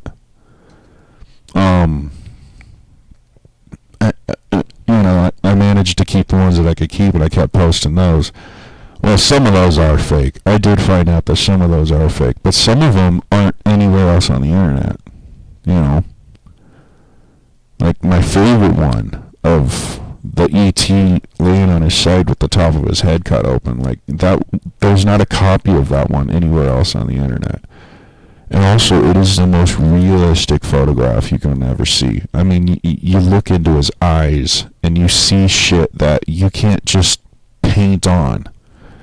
You can't just make eyeballs that have a fucking glare, and you can see deep into his eye sockets and shit, and the skin, he has pores and shit like that. Like, you can't make a doll look that fucking realistic. Like, only nature can create shit like that, Even if you have a computer create a doll, the doll is never going to look that fucking realistic. Even if you have CGI make a picture like that, it's never going to look that fucking realistic, because it's obviously a photograph from one of those old-time cameras that, you would take the picture and then it'd print out the picture, One of those old-time photographs that you can't fake shit with. None of this digital shit. And you can tell from the photograph because it has all this old-time photograph look to it. You can see the little specks of dust in the background, and, and then you look at this extraterrestrial face, and you're like, yeah, there's no way of faking that. He has pores in his skin. You look into his eyes, and you see glare in his eyeballs, and you see all the little details that an artist can't make that. No, you can't get the best artist in the world to make that. CGI can't make that. You can get the best artificial intelligence CGI photo maker in the world, and the only way to make an eyeball that good is to take a picture of somebody else's eyeball and put it on there or something. You know what I mean? Like some kind of a deep fake or something. But I know for a fact that one is real just by looking at it. And then I also have photographs of extraterrestrial bones and shit like that. But they're popular. They're out there for everybody to see. Like, they have this one that I got from a documentary, one of those ancient astronaut documentaries, where they have this little skeleton, and it's like fucking 3 inches, 2 inches big, and it looks like a little fucking extraterrestrial skeleton. And you can see doctors and scientists and shit on this documentary studying this little tiny skeleton, and they're taking samples and shit, and they're like, yeah, this is not earthling DNA and shit, and they're like, yeah, we don't know what the fuck this thing is, and they're measuring it and shit. And I have one of the pictures of that thing where they have the little measurement tools next to it showing that it's like 2 inches big, and everybody's like, oh, that's fake. I'm like, no, that one actually is real. Like, they actually do have that skeleton in a lab, and they're studying the shit out of it, and they don't know what the fuck it is. So whenever you get these people like, oh, that's fake, that's not real, that's CGI, it's a fake photograph, and it's like, well, I do have some of these photographs that I have actually gotten from Google that scientists have gone on national television and said, yeah, we don't know what the fuck this thing is, what is it? So I'm like, well, some of them are real. Some of them have been proven to be real with science. And shit, So some of them are fucking factually real. And they're broadcasted all over the fucking internet, But then I also have pictures of extraterrestrials that nobody's ever seen before. Like, you don't find copies of them anywhere else. Like, I'm the only one that has a copy of some of these pictures. And I try to post them and shit onto the fucking internet and shit. And either gets deleted or everybody says it's fake. But I'm like, well, I haven't seen this anywhere else, and it would be kind of fucking hard to fake it. I mean, you just look at the damn thing, you're like, no, that's a real picture. And that ain't no fucking doll. Dolls don't have pores in their skin. You know, dolls don't have a fucking brain inside their skull that you can see poking out from the incision. There'd be no reason to create a fucking doll with a fucking brain inside his skull unless it's for some kind of a horror movie. And if it is a doll, then they must have went and got some fucking crazy fucking Hollywood expert making this doll, and you would think that you would have seen it on a fucking movie or something. Like, if it is a doll, you would think that you would have seen it on one of these fucking horror films. Because I don't see any reason for somebody to put that much effort and money into making a doll and nobody ever sees it.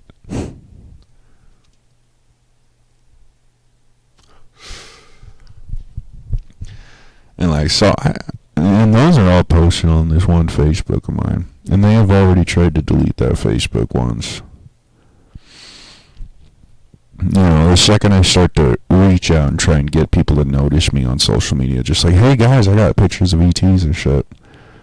You know, it catches the attention of the FBI before it catches anybody else's fucking attention. They're not even the FBI. They're secret space program governments. They're above the FBI. They're above the UN. They're above all the people with the money. They're above the 1%ers.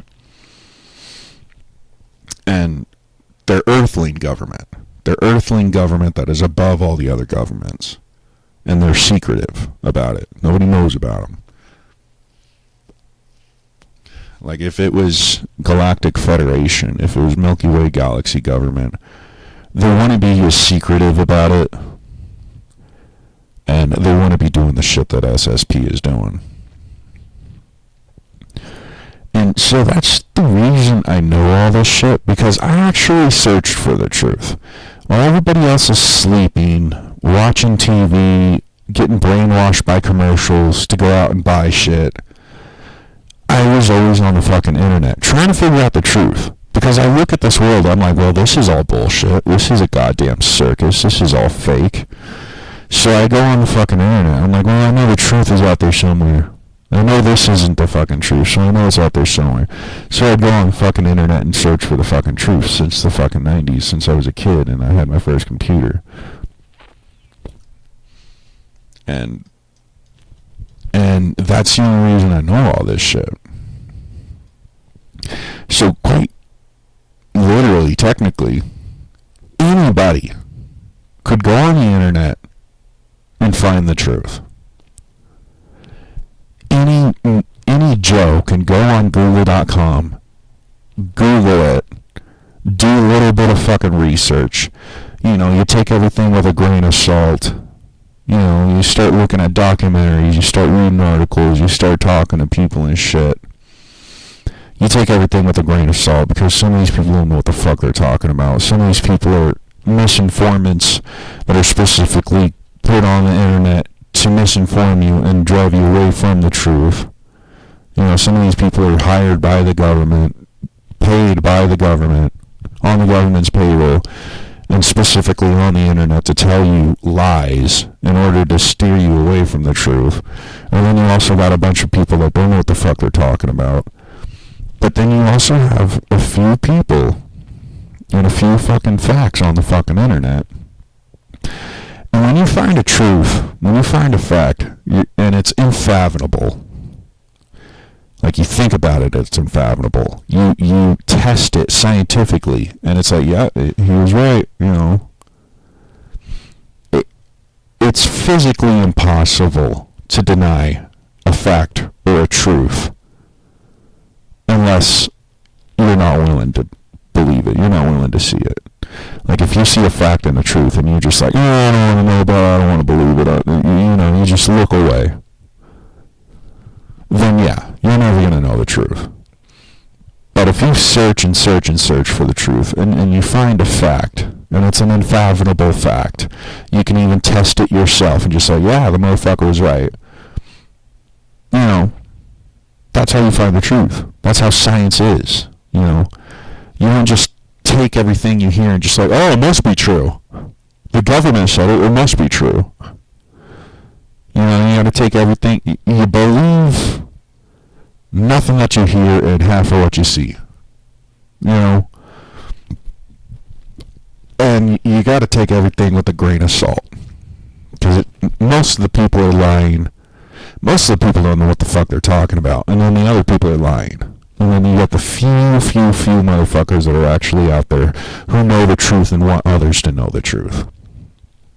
Most of the people that know the truth don't want anybody to know the truth, because knowledge is power, and if I know the truth and you don't know the truth, then I have power over you. If I know you do this and that, and this will happen, and you don't know that, I am smarter than you, and I am more powerful than you. Just like how the government doesn't actually want us to have the technologies that they have, because if everybody has a nuclear warhead sitting in their basement, then we're all fucked. If everybody has a fully automatic assault rifle with extended clip suppressor, laser sights, and scopes, then the SWAT team won't be able to fuck you over. You know? So the government has to be more powerful than the people in order to fucking control everything and shit. And that's just how the universe is. Knowledge is power. If I know something you don't know, I have power over you. And it's as simple as that. Same thing happens with magicians. The people doing all the fucking magic on the stages and shit. You see an illusion. Like, holy fuck, he made that tiger disappear. How the fuck did he do that? Well, the guy who actually did the illusion's like, oh, well, he was just smoke and mirrors. The magician never reveals his secrets, because if I know how to do it and you don't, I have power over you. You think it's magic when it's really just smoke and mirrors. And that's how it is. And the only real magic in all of existence in the universe is science. It's science and technology. That's the real magic. That's the real fucking shit. I mean, if you come to a caveman and you have a lighter, a Bic lighter, and you can set fire in your hand, they're going to think you're a fucking god. Like, holy fuck, he has the power of fire in his fingertips. And they'll all fucking bow down to you. Are you really going to go around and say, oh, no, it's just a Bic lighter. You guys can pick them up for like $2 at 7-Eleven? Fuck no, the motherfuckers are like, yeah, that's right, I am your god. Bow down before me, you mortals. And then later on, when everybody figures out, hey, this is just a lighter, they're gonna set you on fire with that fucking lighter. You made us worship you this whole time. You've been fucking our women, taking our fucking food and drugs and gold. This whole time we thought you were a god and it was just a fucking lighter. They're gonna turn around and set you on fire with that lighter. And that's why they don't want you to know the truth. That's another reason why they don't want you to know the truth. Because the second everybody figures out, oh, you've been lying to us this whole time, they're going to storm the castle and burn the motherfucker at the stake. It happens every fucking time. You have all these kings and queens above everybody, and they're lying to everybody. And that's how they keep power over everybody, is by lying to all of them. But the second everybody figures out the truth, they storm the motherfucking castle and burn the motherfucker at the stake for lying to them this whole time. It has happened over and over and over and over again throughout all of time. Not just on this planet. It's just how this shit works. The motherfucker gets a big head, just, oh, I got a Bic lighter, everybody thinks I'm a god and I can have fire at my fingertips. I'm gonna let everybody believe that I'm a god. So I can sit on this throne, fuck their women, do their drugs, eat their food, steal all their gold, and be a god. Let's see you later. Everybody's like, you liar. You liar, pants on fire. Storm the castle, burn you at the stake. It's another reason why they don't want us to know the truth. They're like, yeah, it's going to piss everybody off. They're going to kill us. They're going to storm the White House and kill us. If they find out that we've been lying this whole time. But I'm one of the motherfuckers that have been searching for the truth since I was a kid in the 90s. And, you know, now that I'm 33 years old, I have a fully developed adult mind. Because your brain is fully developed at 33 years old. According to science. Now that I'm 33 with a fully developed adult mind, and I know all the shit that I know, and I still study and search for even more truth. I still, you know, watch documentaries and read the ancient records and shit. I still watch, you know, all this new shit that's coming out of other people kind of doing the same shit as I do, you know, and I'm one of the awoken ones. You know, the fucking Hindus and the Buddhists and shit, they talk about enlightenment.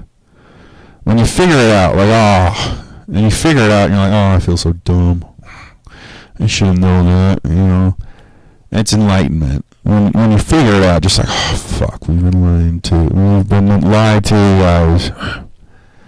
And it talks about it in the Christian Bibles and the Jewish texts and the Egyptian shit. Because actually, as a matter of fact, Jewish and Christianity is really just Egyptian mythology and religion and shit.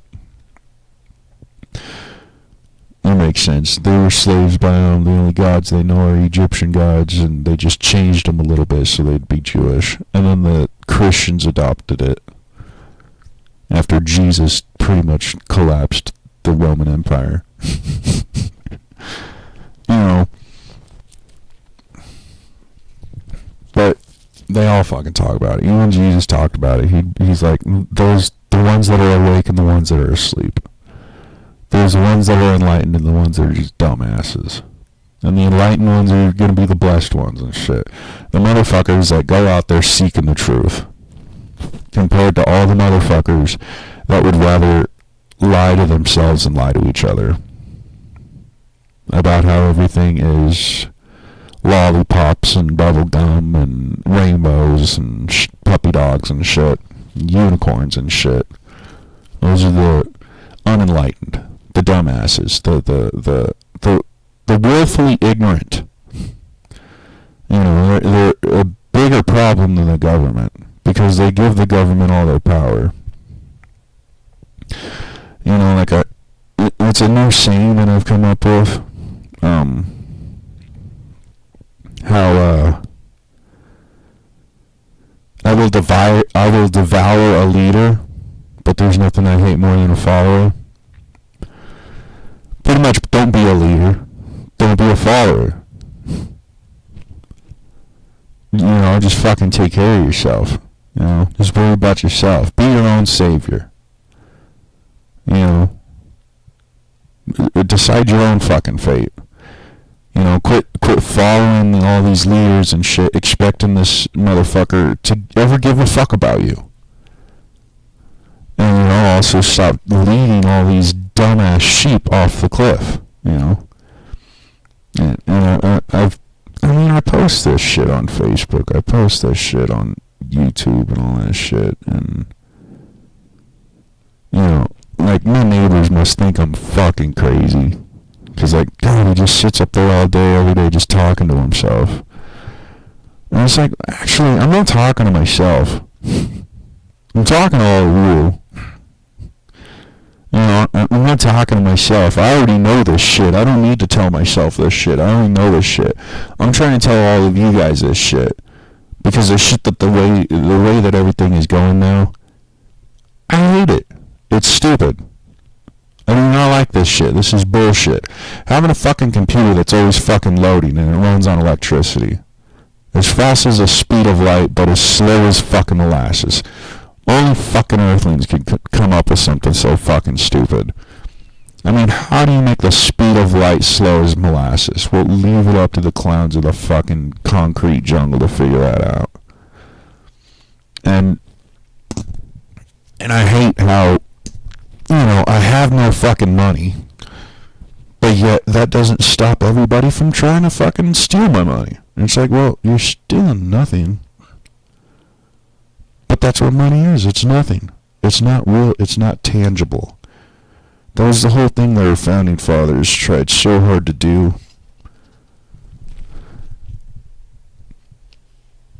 Is keep our money under our control and keep money tangible so that it's actually fucking worth something and it's not imaginary. You know, our first American money was actually gold and silver. And you could take a fucking US dollar bill. It was like a banknote or something. I forgot the name of it. But you could take a dollar bill, go to the bank, and like, hey, I want some gold for this. And you could exchange your fucking dollar bill for a piece of gold.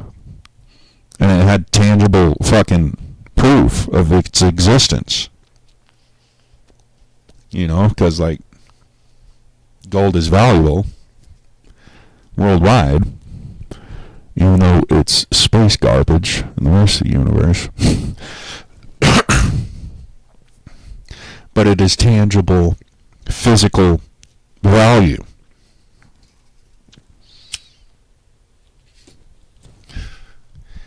So our founding fathers and the first presidents and shit immediately was like, oh yeah, we definitely got to get control of our currencies. If we don't have control over our currencies, we're fucked. And that is why they made this. Everybody thinks this is a democracy. No, America was never a democracy. It's a republican.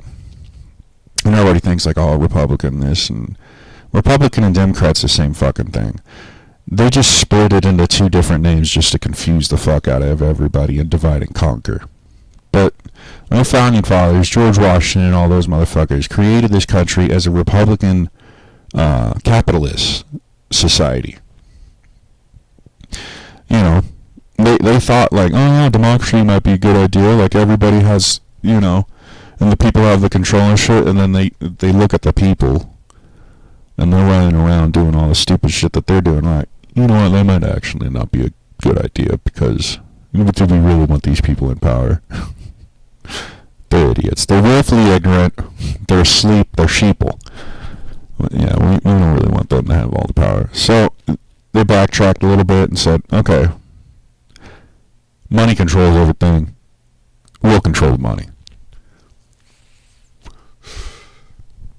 And that's how they made America a republican capitalism. It's all for the rich. A Republican is really just rich people. Democrat is really just poor people. But both of them are only concerned about money. Poor people and rich people both concerned about money. That's what Republican and Democrat is. All the people that are concerned with their money. Both poor and rich. And capitalism is money. Like back in you know, you go to another country, they have a different type of currency. You know, in Mexico they got pesos and shit. America has the money. That's just one of the names for the human concept of currency, is money. And originally money was backed by silver and gold. Something tangible that was valuable. And that gave America all the power over all the money. Just those simple little ideas, you know. And, I mean, you just study, pretty much just Google money documentary, money truth, you know, and you can easily find this out. You watch the Zeitgeist documentaries, it'll tell you all this shit. If you watch Fight Club, the 1999 movie Fight Club, which I think was pretty much subliminal messaging saying, hey, 9/11's about to happen. But if you look at Fight Club and you look at Zeitgeist, you find out the truth about money. And this is the truth that the Jews have known since Egypt. And that's why the Jews have been so powerful, because they know that the money's not real. It's just a fake, false reality of a reward system in order to enslave you and get you to do what we want you to do. But in reality, the shit's not real. Even if it's backed by gold and silver, it's actually not tangible. And once you find that out, you realize, oh, it's just a slavery tool. It's stupid. And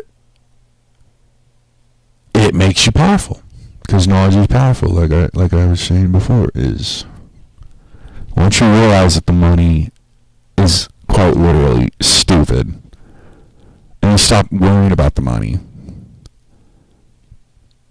you become more powerful than the majority of the people on this planet. I mean, there are even the richest people in the world don't know that fact. It's an ancient Jewish secret. Ancient Chinese secret. It's an ancient... Actually, it doesn't work Chinese, actually. But it's an ancient secret about money.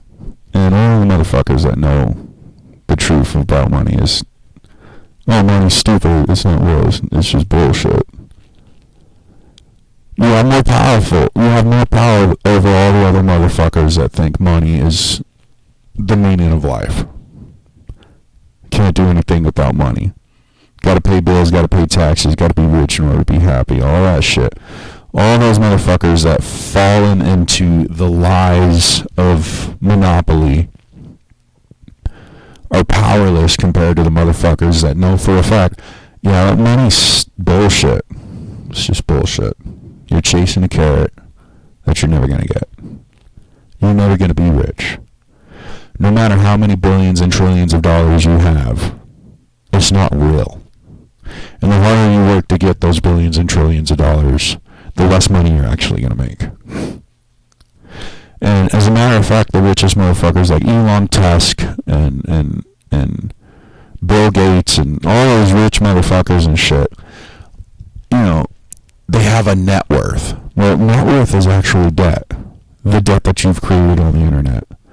Pretty much all the shit that you've done on the internet that creates debt and shit because it has to be saved on servers and shit. So if you do more shit on the internet, you create a net worth, a debt, because it's all saved on servers and shit. That's all a net worth is. It's your internet debt.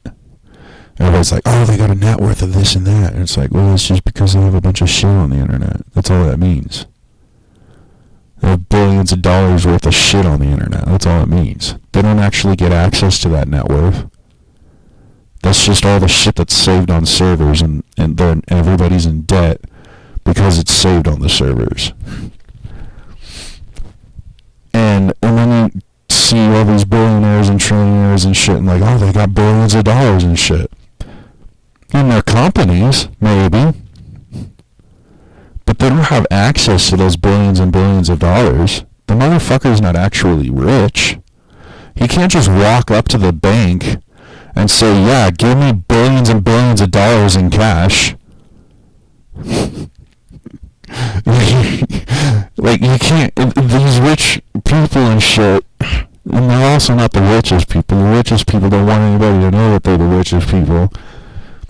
You know, Elon Musk and Bill Gates and all them motherfuckers, they don't actually have access to all that money. It's all tied up in shares and stocks and company and shit like that. It's not actually their money.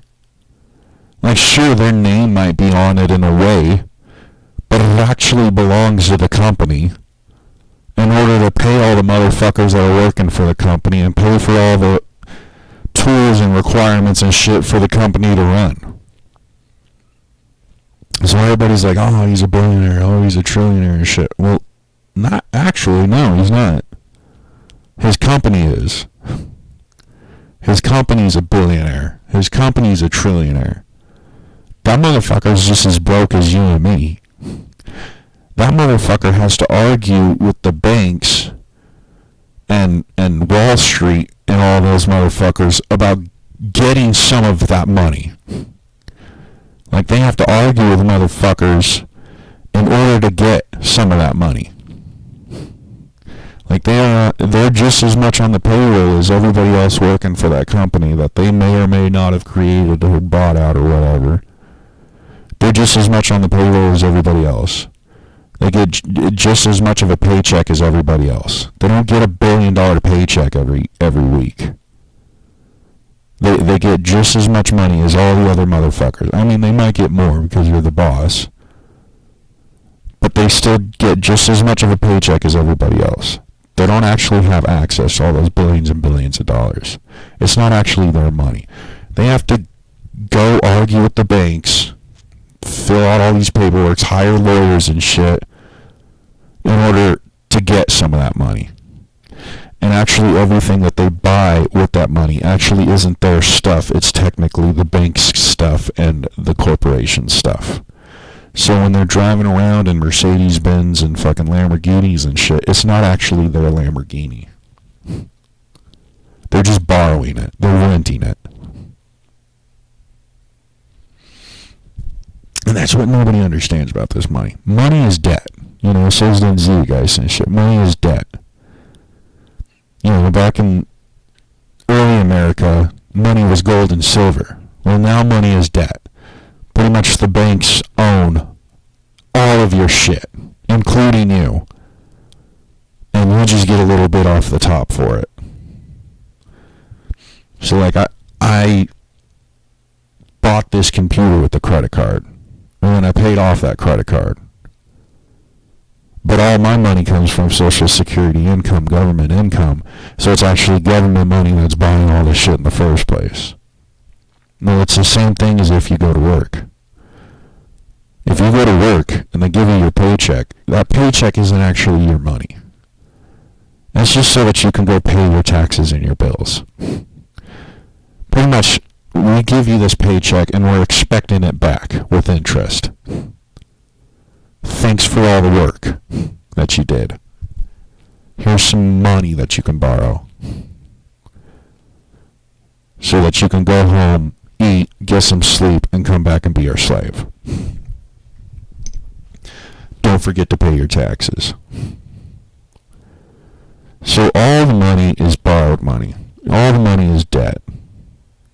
They let us borrow the money in order to survive so that we can be their slaves. It's a slavery tool. And that's all it is. And that's why nobody understands. All these motherfuckers like, oh, I hate the rich. The rich are the problem. Fuck Elon Musk and shit. Well, they're not actually rich. It's not their money. It's the bank's money. It's the government's money. The Federal Reserve prints the money so that you can borrow it so that they can take it back and set it on fire. They burn trillions and trillions of dollars every fucking day. Because you can only have so much money in circulation, and after a dollar starts to get all fucking ripped up and shit, you need to just set it on fire and print a new one. And when you put too much money in circulation, it starts to create inflation, and then the money becomes worthless. And that's what happened to Germany in World War II. Everybody was wheeling in wheelbarrows of cash in order to buy a single loaf of bread. And they were going through that Great Depression and shit. And it was because there was too much money in circulation. The money was worthless. It was more worthless than it ever is. When everybody has $1 million, it's not fucking worth anything. Then everything costs $1 million. When everyone has $1, everything costs $1. When everybody has $1 million, everything's going to cost $1 million. Because that's what inflation and depression and that's what money is. Only very few people can actually have a lot of money. The majority of people aren't going to have any. It's a pyramid scheme. There's people on the top and people on the bottom. That's the only way it will ever work. There's no equality when it comes to currency. And even the people on the top are just as much slaves as everybody else to the currency. It's an idea. And ideas are more powerful than the physical realm. And talks about that kind of shit a lot in the ancient texts and shit. Like, back in the ancient days and shit, everybody thinks these people were stupid. But they did have technologies back then. They had technology, they had electricity, they had all that shit. They were pretty much living better than we are living now. Back in ancient Egypt and shit, they were living with better technologies and living a better life than we are living now. You know, everybody thinks that they were just a bunch of dumbass cavemen who managed to make all these giant monoliths and pyramids and shit that we can't even recreate today. But the fact of the matter is, they're a million times more advanced than we are now, back then. And if you look at all the ancient records and texts and shit, you realize this. Like, oh, these motherfuckers knew more than us. We thought they were stupid when we were the stupid ones. And, yeah, like, Elon Musk. Everybody hates this guy. Everybody thinks that he's evil and he's a rich asshole and shit. Well, first of all, he's not rich. His company is rich. And he's also trying his best to try and help everybody. Like, when Elon Musk created the Tesla, he had the idea of Nikola Tesla's free energy in mind. So Elon Musk, he actually wanted to give everybody free energy-powered vehicles that you would never have to refill. Like, it never needed to be plugged in, it never needed to put oil in it, well, you'd still have to put oil in it for lubrication, but you would never have to put gasoline in it. You would never have to do any of that shit anymore. Well, that takes away all the power of the powers that be. If there's no fossil fuel running everything, then they can't cut off your fucking power until you get them some money and shit and start getting back with the program. If you take fossil fuel out of the equation, that takes away all their power over everybody. So when Elon Musk started making the Teslas and shit, they immediately started fucking up the entire program. They're like, we can't let these motherfuckers have free energy. That's why he named it the Tesla.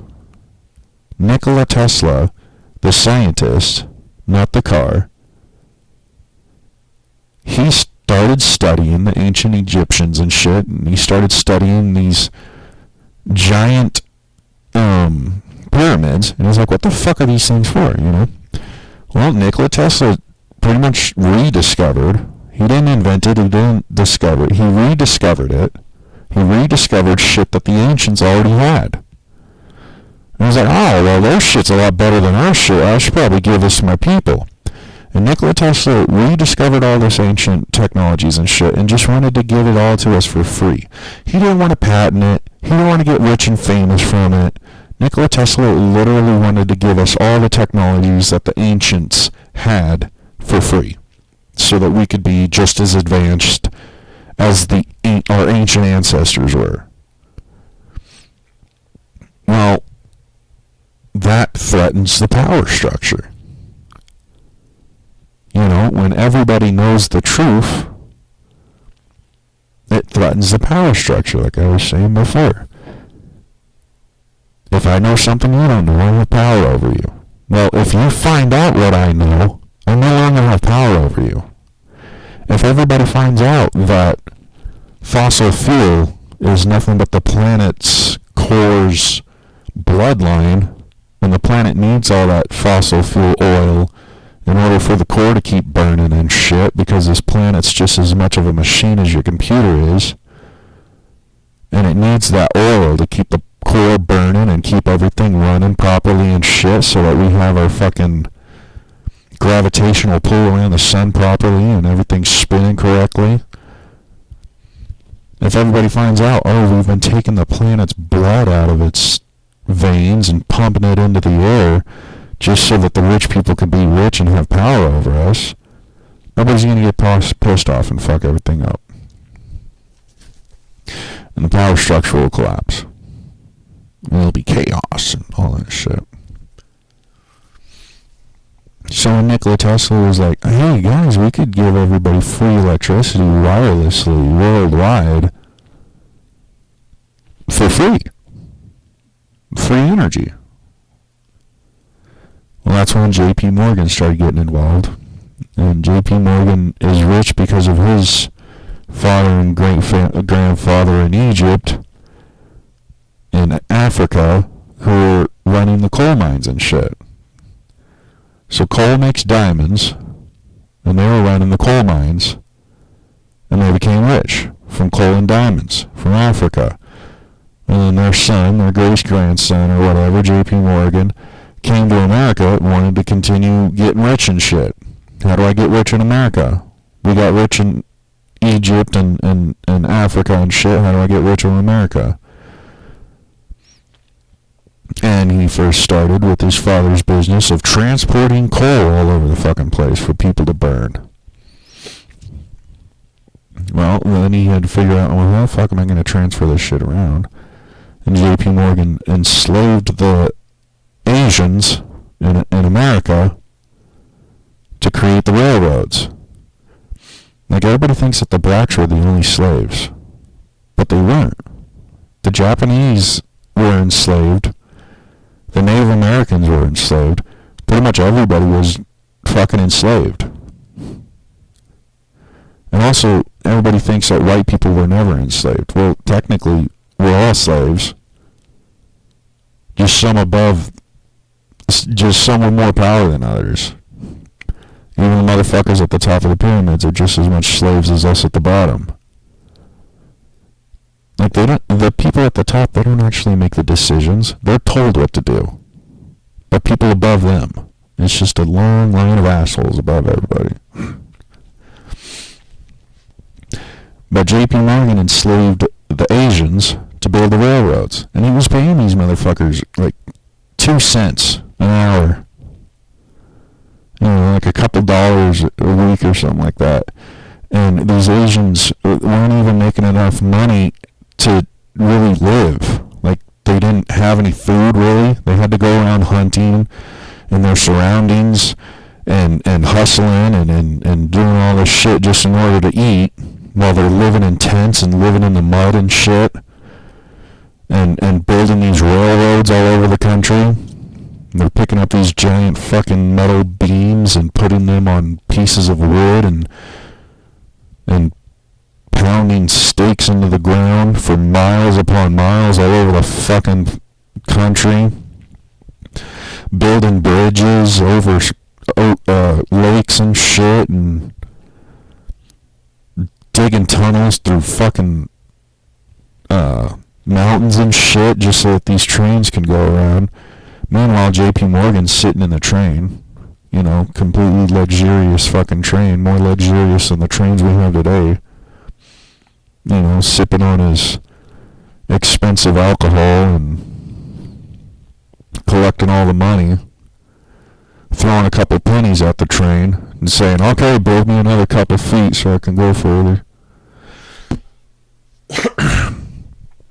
And, you know, I mean, technically, I guess those Asians weren't slaves because they were being paid, but they were being paid under minimum wage, and according to the law now, if you're paid under minimum wage, it's slave labor.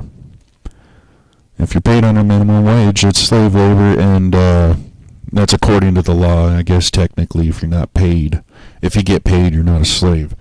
But those Asians were just as much slaves as the black people were. And nobody seems to realize that, you know. And actually, if you want to get technical about it, the Native Americans got it worse than everybody. It's originally their land, and we all came and stole it from them. And even the African American slaves got to sleep in a house every night. Meanwhile, the Native Americans were sleeping in tents with blankets given by the white man was full of smallpox, trying to fight the American army everywhere they go. I mean, if you really want to get technical about it, the Native Americans were the only ones that got fucked in this situation. You know, they're hanging out here smoking peyote, following schools of fish around and herds of buffalo around and living life to its fullest, you know? I mean, their whole day was wake up whenever the fuck you feel like it, next to your wife and kids in your teepee, go outside, find your buddies, smoke some peyote, do a little fishing, maybe hunt a buffalo, and that buffalo will feed the whole village for like a week. That one single buffalo. I mean, that was the Native American life. It was badass. You know? And the fucking immigrants and shit, they come here and like, oh, they're godless savages. They're living in the dirt and shit. And the Native Americans were like, well, this is actually all we've ever known. We actually haven't had any problems with it. Like, every now and then we get in a little bit of a conflict with another tribe, but in all honesty, this has been pretty fucking awesome until you guys came along. Like, I remember watching all these documentaries and shit where the Native Americans are talking to the settlers and like, how many more of your people are there? Like, how many more people are coming? And the guy's like, dude, it's endless. There's numerous numbers of us coming. It's endless. Like, I'm sorry, but your country's gone. And the Native Americans are like, you assholes. Yeah, and you always see those little clips of there's garbage everywhere and fucking shit, and the Native American is just standing in the middle of the garbage, a single tear rolls down his cheek. That's pretty much how the Native Americans felt the whole fucking time. You're like, dude, we've been sitting over here fishing and smoking peyote this whole time, going hunting every now and then. You guys just come over here and fuck everything up.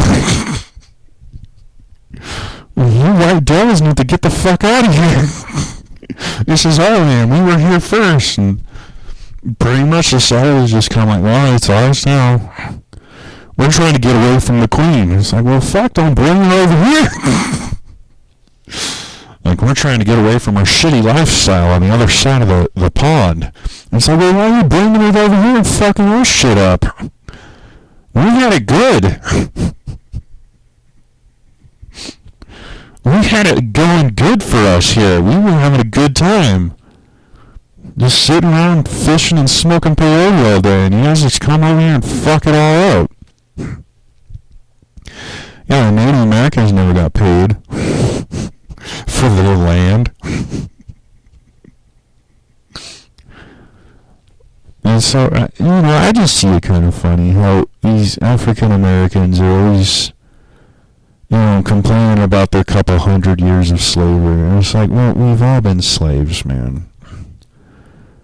Like, even the Christians and Catholics were enslaved by the Norse and shit. Even white people have been enslaved by white people. Even white people have been enslaved by black people. Like, everybody's been a slave. We've all been slaves this entire time. But it seems to be the only ones complaining about it are the African Americans. And African Americans are always talking about racism. Oh, everybody's always so racist. Everybody's always so racist. And it's like, well, actually, everybody else is seeming to get along pretty well and not seeing color. It seems like the only ones that brings racism up anymore is African Americans. Like, it seems to me, like, I could be wrong. I mean, hate me for saying it, I guess, but it seems to me like the only one left with a race card are the African Americans. The rest of us have kind of forgotten about it. The rest of us have kind of like not even acknowledged it anymore.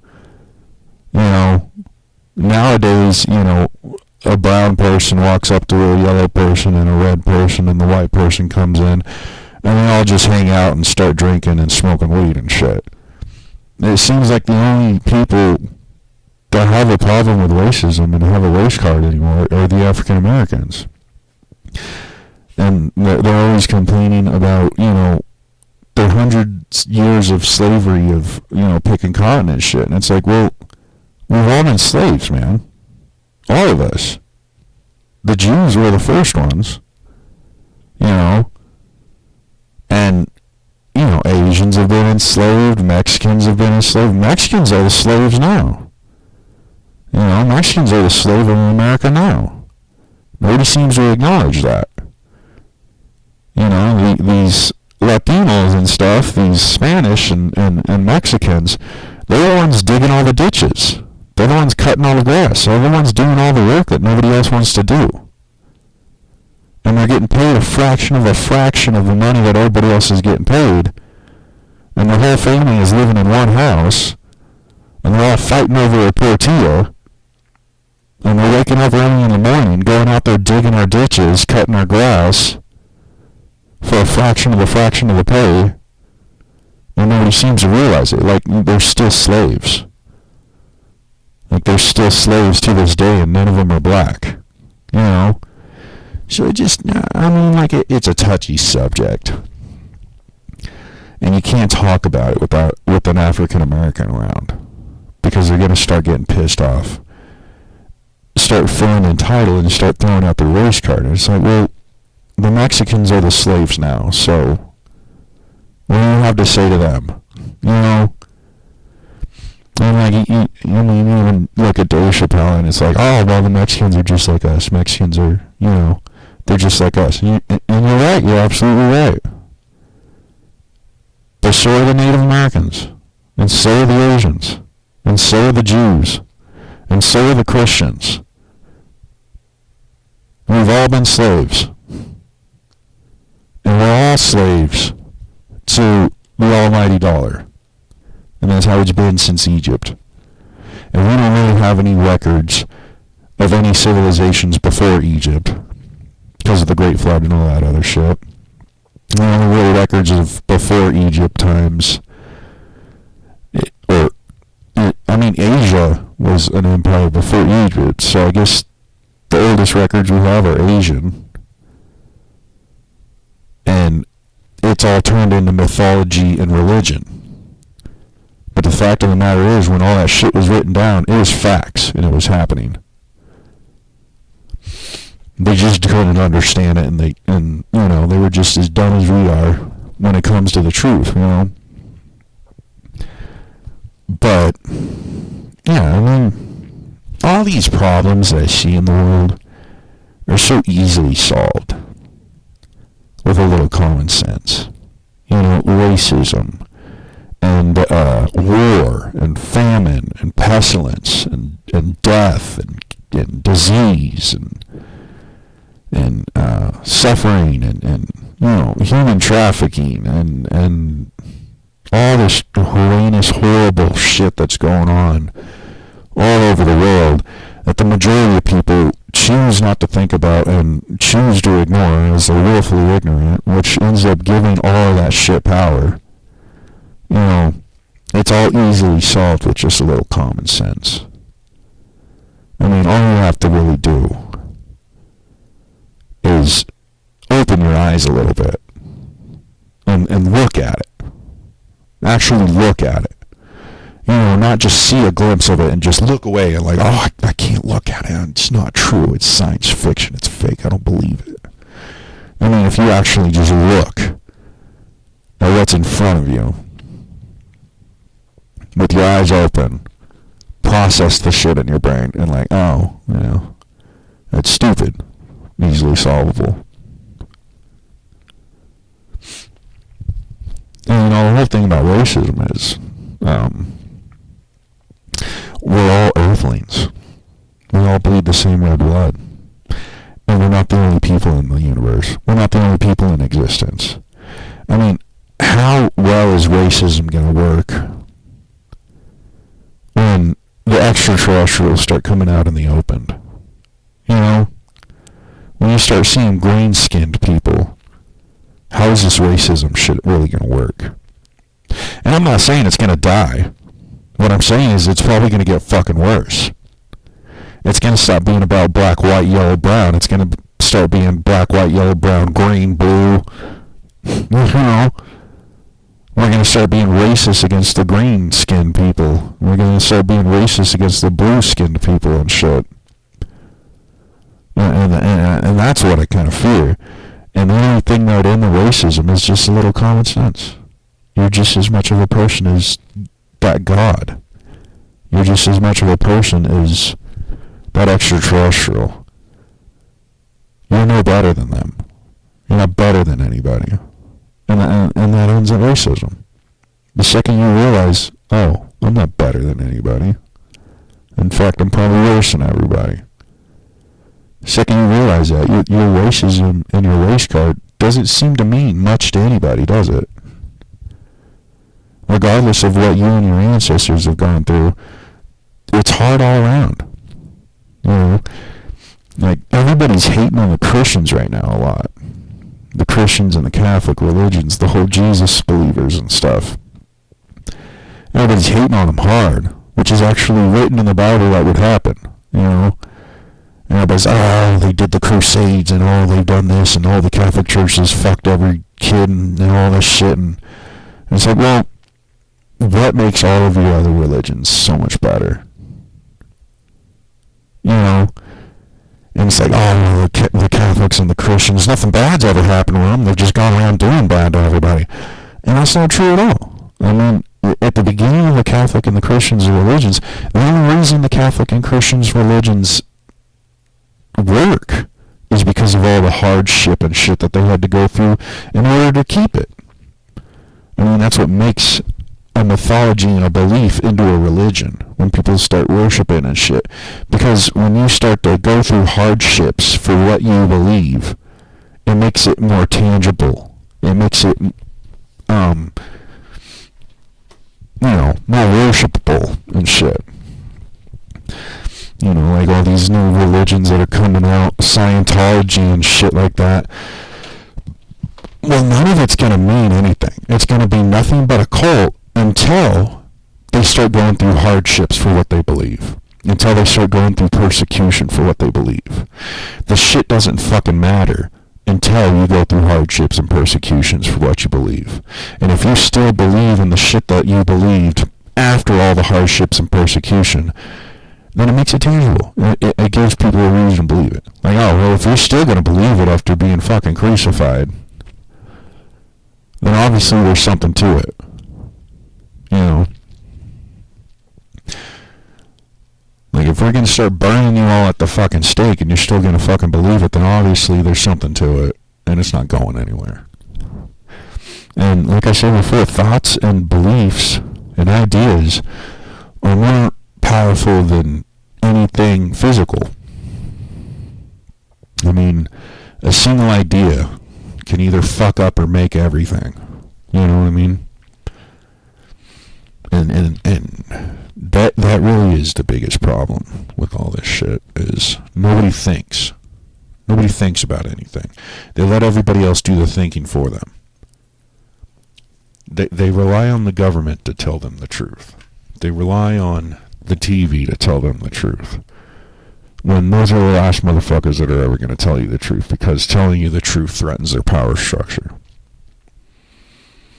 And the second a person such as myself goes out there and starts to try to tell other people the truth and tries to enlighten people, the motherfucker gets crucified. The motherfucker gets burnt at the stake. He gets made an example of. This is what happens when you start thinking. We'll crucify your ass. This is what happens when you start tampering with the truth and start figuring out shit that we don't want you to know. We're burning at the stake for being a witch. This is what happens when you start thinking out of the box. We'll make a fucking example of you. And they've done that to me. I mean, I've literally spent my entire life locked in my bedroom. No matter where I go. I've been in every jail and mental hospital and government facility in Colorado. You know, more than once each, you know what I mean? And even when I'm in those fucking facilities and shit, I lock myself in my bedroom. I lock myself in my cell. I don't come out. I don't talk to people face to face and shit. Because that's what gets me in trouble. Every time I step foot out of my bedroom, everybody starts to freak out, fucking panic, and fucking try and fucking crucify me and shit. So So my entire fucking life I have been locked in my bedroom. So I'm wondering how the fuck and why the fuck am I already getting locked up and shit? Like, what the fuck am I doing? Like, I have been arrested more times than I can count. Like, literally. Ever since I turned 16, 17, I started living in my car, getting on Social Security, income, government disability, and shit like that. Ever since I was 17 and 19 and shit, getting my first apartment, every 6 months, all of my social media accounts get deleted. Everything I'm doing all my net worth is just wiped clean. All the shit I'm doing on the internet deleted. I'm completely censored. I'm completely silenced. And then the local SWAT team themselves start busting down my fucking door, calling me crazy, putting me handcuffs on me, and putting me in some kind of a facility. And they never have a reason for it. They either put me on an M1 hold in a mental hospital, or they lock me in a jail cell and figure out, oh, well, he didn't commit any crimes, we gotta let him go. Every 6 months of my short 33 years, every 6 months, I have lost everything and had to start completely over. It started when I was 16 years old. 16 years old, I got a car, and I was like, I'm out. I'm fucking done with this shit. I'm out. Went and got a job at Subway, and a job at a family construction family of mine. Started digging ditches and making sandwiches for everybody to pay for the gas in my car. Started going to Pickens Technical College in Colorado, Aurora, Colorado, for electrician at the same time I was going to high school. So 16 years old, I'm going to high school, college, and work, and living in my car. Because I'm like, I'm fuck this. I'm not sitting in my mom's basement anymore. I'm done with this shit. I'm sick of it. And so, ever since I was 17, so I got on SSI when I was 17. So 16, I'm going to high school, college, and work, living in my car. And after about a year of that, I had my first mental breakdown. I'm like, fuck, I can't do this. The winter hit, and I realized I can't live in my car. I'm going to freeze to death. And the high school and the college are starting to be like, oh, well, you're not exactly showing up on time every single day, and you're not exactly passing the written test. Like, yeah, you can physically do it, but you can't write it down. I'm like, well, I'm severely dyslexic, living in a car and going to work and shit.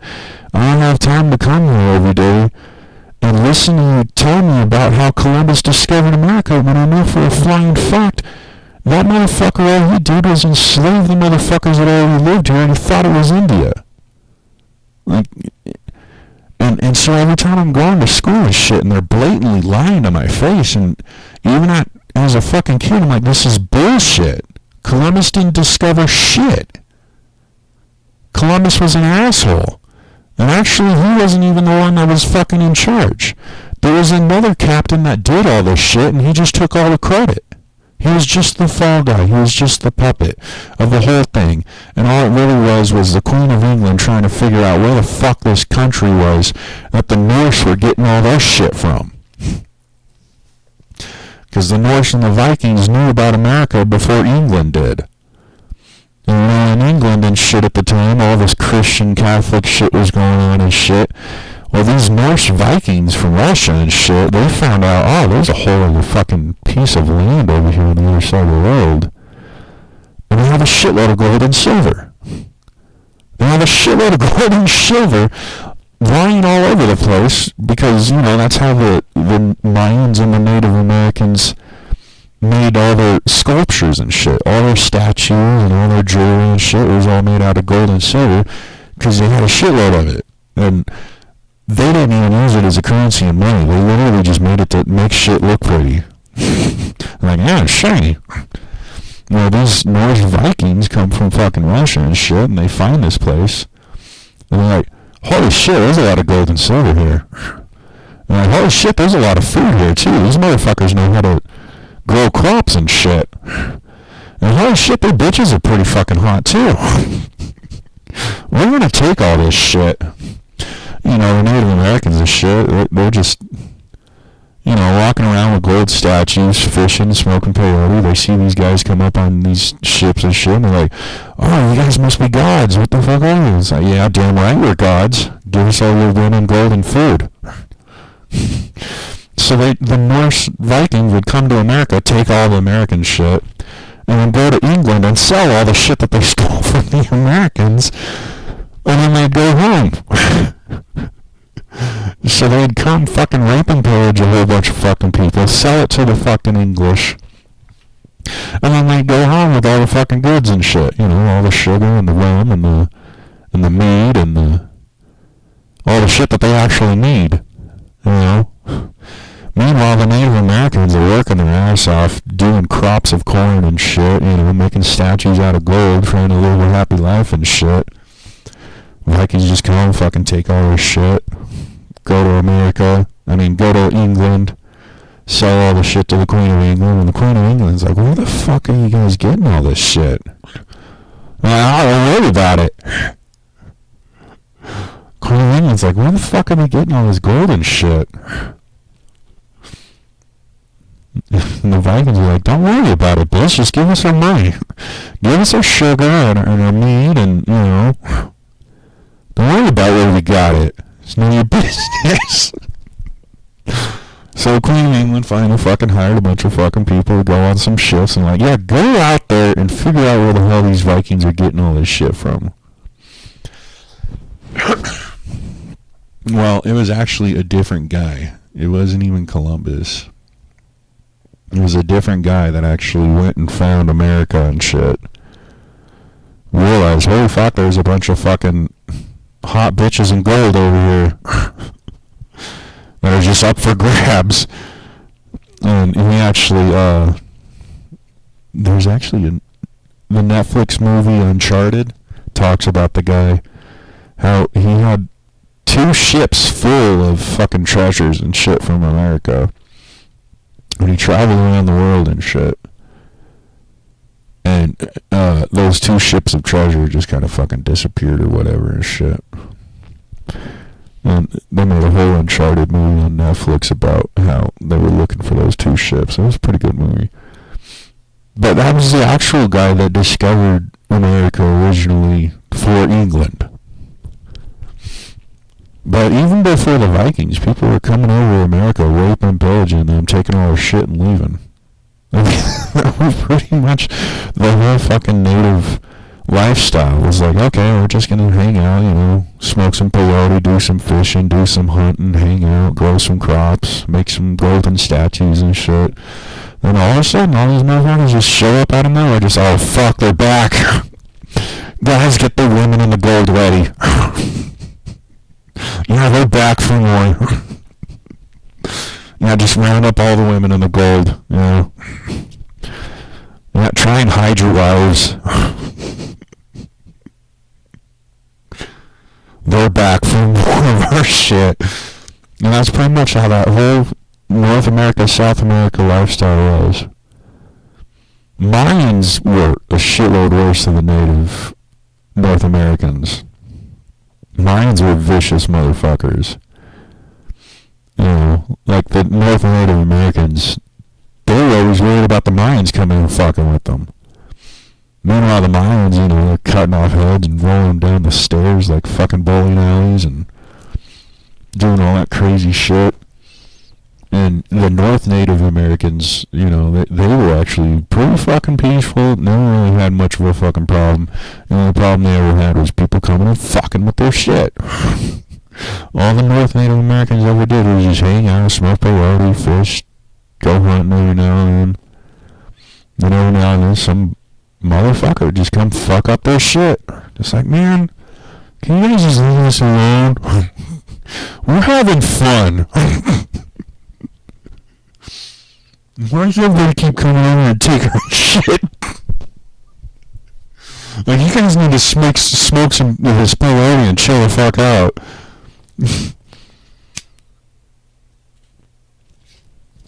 But even in ancient times, I mean, even that's where the Egyptians got all their slaves from.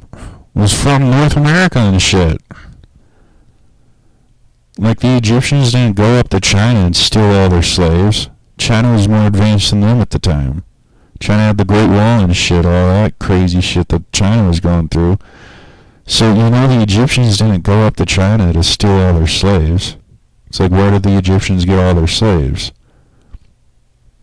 They went to North and South America, got all these fucking red-skinned people, brought them over here, and told them, okay, build these fucking pyramids. And they're all just like, I just want to go home, smoke some peyote, and do some fishing, man. This is stupid. And also, like, they keep talking about Egypt and shit. They're like, oh, well, they didn't bring a bunch of white people into the desert and shit. They wouldn't have fucking survived. With their white skin, they would have been sunburned. And it's like, well, Egypt and Africa, it wasn't a desert at the time. At the time they were building all those pyramids and enslaving the people and shit like that, it was a jungle, like the Amazons are now. It was a jungle. And then all of that civilization ended up turning it into a desert. And I'm not, you know, the whole idea of Jews being white and black and all that shit, you know, first of all, I'm like, I honestly never thought about it. Honestly didn't think it would be a problem to figure out the skin color of the motherfucker. But, you know, like, honestly, yeah, they probably weren't white. You know, I mean, like, you look at it scientifically and shit, like, yeah, they weren't white. They were a little brown. You know, they were more Spanish colored people than they were more Latino than they were anything. You know what I mean? Or Arab. They were more Arab than anything. You know, the early fucking Jews that were enslaved by Egypt and shit. Who knows what skin color they were? But the Jews and shit during the Roman Empire and shit like that, yeah, they were probably more Arab colored than anything. But you also gotta realize, you know, people adapt. You know, if you take a white race of people and you throw them in Africa long enough, they're gonna turn black.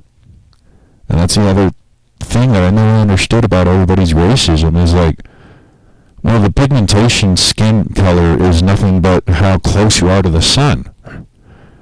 I mean, if you took all the Russians right now and threw them in Africa and made them live there for a couple thousand years, their skin would turn black.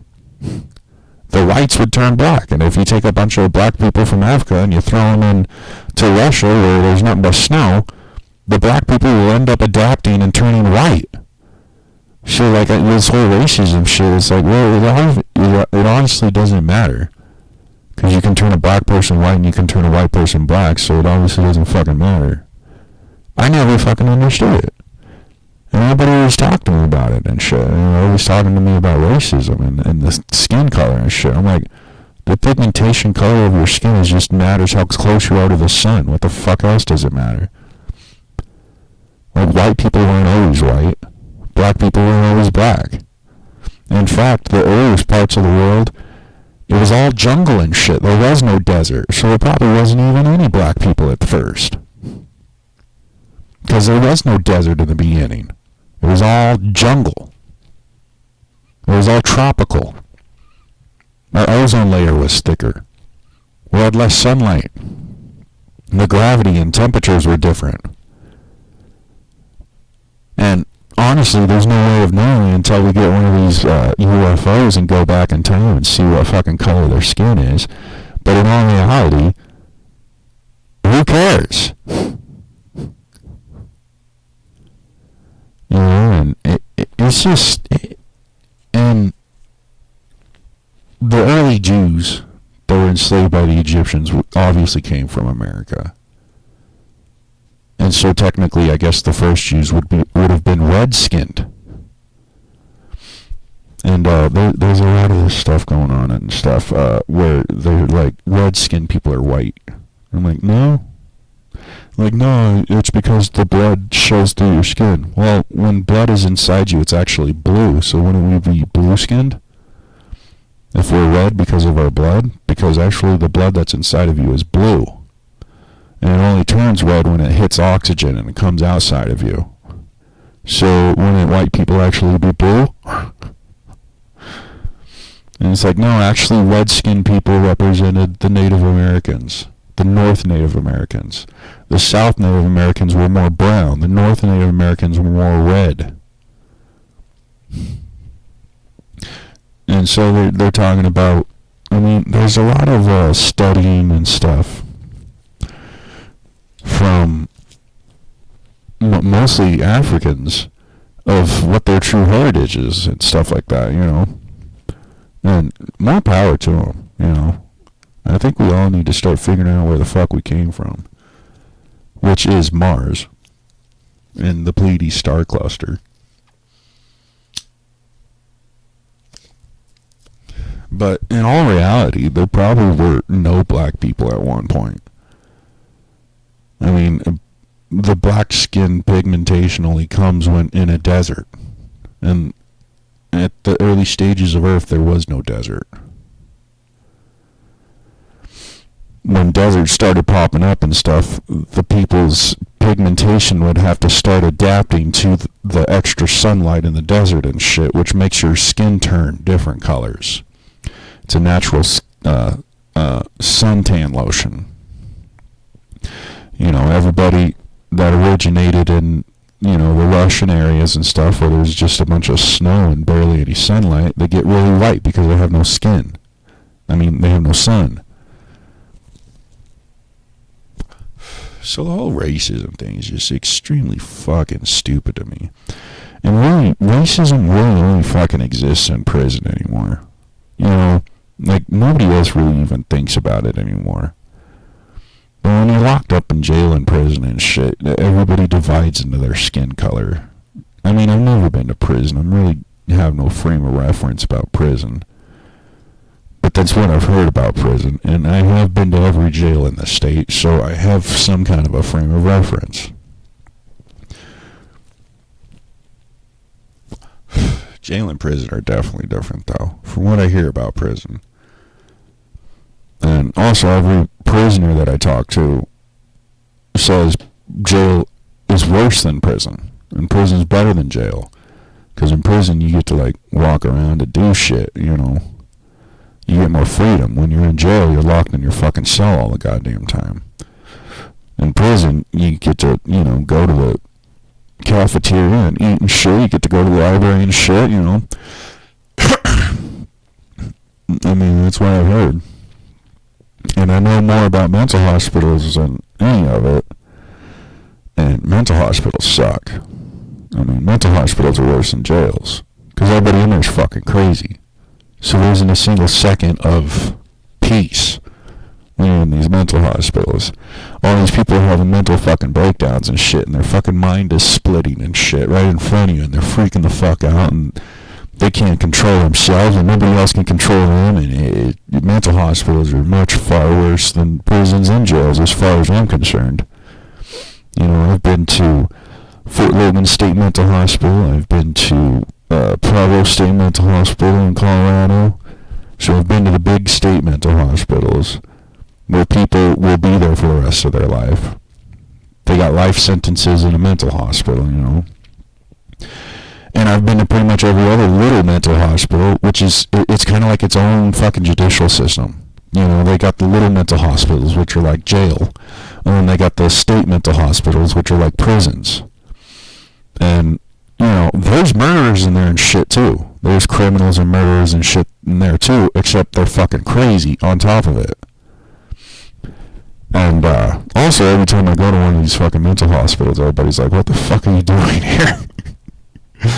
You know, you'll be in these mental hospitals and there'll be people like fucking talking to somebody that isn't there and getting angry about the conversation that they're having with this imaginary person. And they'll start hurting everybody around them because of the conversation that they're having with an imaginary person that isn't there. You know, like some of the shit that you see in these mental hospitals They're far beyond anything I've ever seen in a jail. You know, in jail, they have some kind of a fucking control and shit, you know. These people they're a little sane. When people are in jail and shit, and then they have a section of the jail especially for mentally ill people. Well, the mentally ill part of the jail is completely different from the rest of the jail. I mean, everybody complains about going to prison and jails and shit. Like, oh, I did hard time and shit. And it's like, well, at least you weren't in a mental hospital. And there's a lot of people that actually work hard to end up in a mental hospital instead of a prison so that they have it easier because they're scared of the prison. Well, actually, you'd probably be better off in the prison. Like, even if you're a child molester, you'd probably be better off in the prison because in the mental hospital and shit, you'll be stabbed because you look like somebody that they've killed already. You know? And the prison and shit, they'll probably shank you in the ass because you're a child molester and shit like that, and you pissed them off. But in the mental hospital, they'll just fucking shank you for no fucking reason. Oh, you look like somebody I killed one time. And it's like, well, sorry? So, I honestly see these fucking mental hospitals as worse than the jails and the prisons. And spend one day in them and see. Spend one day in a fucking mental hospital. Like, I challenge any of you hard-time prisoners to spend a single day in a mental hospital. First of all, it'd probably be good for you. It might help you out a little bit with your own mental status on everything and shit. Second of all, you'll see that the fucking jail and prison life isn't so bad. Because it is pure chaos in those places. I will admit Pueblo State Mental Hospital in Colorado is a shitload worse than Fort Logan. Fort Logan, they actually let you walk around and shit.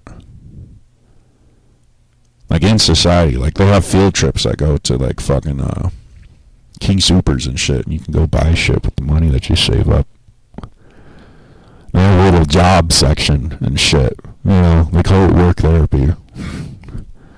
The first time I heard it, I was like, how can work be therapy? How can slavery be therapy? And then they forced me to start doing it, and pretty much I was folding boxes. Pretty much they're like pieces of cardboard, and you fold them into a box. And like every box that you fold, you get like a couple cents. And you can save all that money and go to King Soopers and buy a hat or something. And even when I was doing it, like when I first started doing it, I was like, okay, I'm going to see how many I can do as fast as I can and shit. And they're like, oh, Vinny, you're doing a really good job and shit. I'm like, yeah, this is kind of cool. But after a couple of days and shit, I was like, this is bullshit. I don't want to do this anymore. But they were still forcing me to go to work therapy. So I'd literally just sit there. And they'd straight up tell you, like, if you really don't want to do anything, you can just sit there. I'm like, oh, I'm going to do that. I'm sick of getting cardboard cuts on my hands and making you guys money. Because I get a couple of cents for each of these boxes. You probably get $1.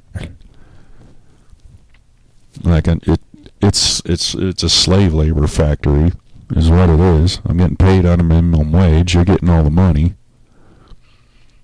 This is a slave labor factory. Like, I already knew it before you even forced me to start doing it.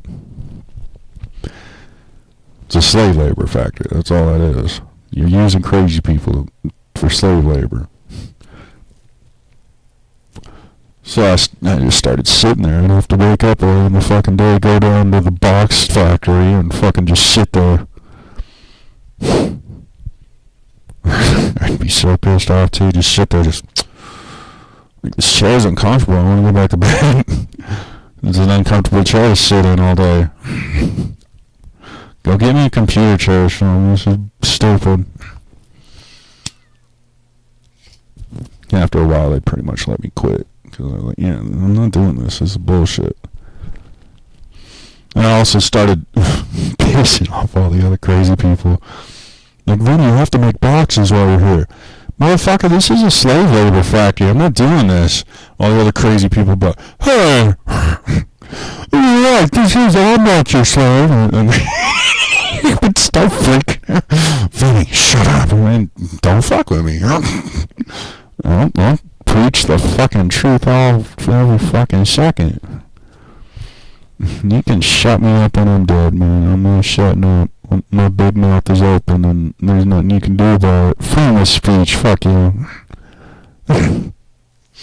Freedom of speech, I can say whatever the fuck I want to whoever the fuck I want, however the fuck I want, and there's nothing anybody can do about it.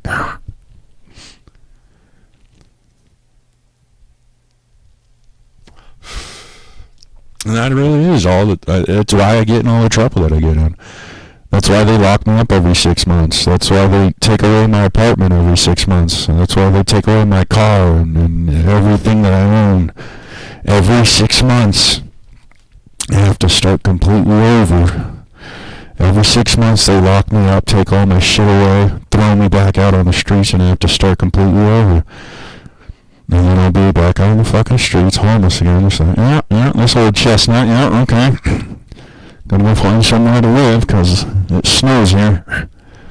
I'm gonna freeze to death.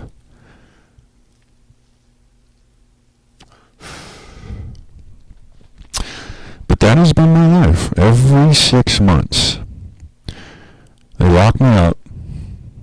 They put me on an M1 hold in a mental hospital. They put me in a jail cell for a couple weeks, couple months, maybe even a year, couple years. And then they just boot me out to the streets, just like, oh, well, you can't be in jail. You didn't do nothing wrong. That's what I was saying. You put the handcuffs on you all the way to Bobby here. Well, you can't be in this mental hospital. You're not crazy. Yeah, I know. So we're gonna have to tell you to leave. Can't go home, but you can't stay here. Well, I can't go home anyway because I've lost it. The home's gone. I've been here so long that it's gone. And they beat me out on the fucking street. And mommy and shit and the fucking mental health system trying to find me another place to live every 6 months. It's always my fucking fault. Yep, my fault. My fault I opened my big mouth. My fault I told everybody that everything's bullshit. You're right, that is my fault. I ain't gonna stop doing it though. So, you know, everybody comes up to me with their sob stories and shit. I'll listen. I like to listen. I like to learn. You know, you might tell me something I don't know. You learn something new every day. So I'll listen to you. And that's why everybody likes me at first. Because like, oh, finally a motherfucker that will listen to me. Because nobody listens to anybody. Like, yeah, I'll listen to you. I'll hear what you have to say. And then I'll take it with a grain of salt and I'll figure out what the fuck is the truth of what you just said. I'll take apart everything you just said and pick out all the fucking truths and leave you with all the fucking lies. Because, yeah, you'll sprinkle a couple of truths in there and shit, you know. The truth is always there. There's just more lie than truth, you know. You'll say you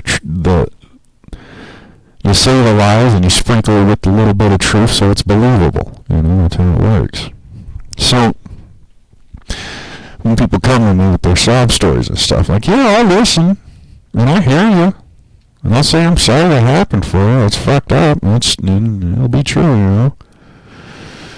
I'm sorry that fucked up shit happened to you and shit. But I'm never allowed to say anything. I'm not allowed to speak. You know, a single word comes out of my lips, all of existence fails. You know, like God and Jesus would say in the Bible, like, if I say a single fucking word, all of existence will unravel. Will destroy all existence. That's what God would say. Like, you can't say a single fucking word, it'll destroy all fucking existence. And that's that's what it means. You tell somebody the fucking truth, they get all fucking pissed off because all their morals and all their shit is bullshit. They start freaking the fuck out. And then after they think about it a little bit and they calm down, you're like, you know, you're right. It's like, yeah, well, I wish you would have realized that I was right when I said that. instead of freaking out about it, fucking everything up around you because your life is all bullshit. And I'm not saying I know the whole truth. I mean, the only thing I know for a fact is that I know nothing at all. And that is what drives me so much to go out there and try and figure out the truth. You know? Like, I like to listen to old people. Old people are wiser than I am. They've got a lot of good fucking intel to tell me. I like to listen to old people tell me shit. Because they're going to tell me more facts than any of these youngins. You know? And so that's why old people love me so much. Like, oh, this kid actually listens to me.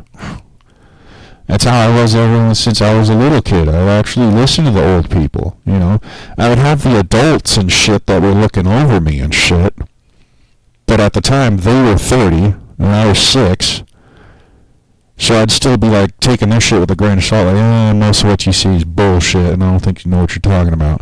But when I talk to an elder, an actual old person, who's actually lived 100 fucking years, a lot more of their shit is true than bullshit. You know, they say a lot less bullshit than the rest of us. Like, they obviously know something we don't know. And I would like to find that out. I would like to find out what the fuck they know, you know? Like, I'm actually fucking interested. Just like, tell me your words of wisdom. You know? Like, you know something I don't know, and I'd like to know it. And that's the other thing about old people, is that they are more than willing to tell everybody the shit that they know. That's all they ever want to do, is just reminisce and talk about their memories of their life and shit. And, oh yeah, this and that, and, you know, and tell you the fucking truth, you know. And it's like, oh yeah, you probably shouldn't do that. I did that one time. It didn't work out too well, you know. I like to listen to that kind of shit. You know, and people my age or people a little bit older than me talk to me, I'm kind of like, you're full of bullshit. And then when people younger than me talk to me, I completely ignore them altogether. And I fuck with them, like, oh wow, you're totally right.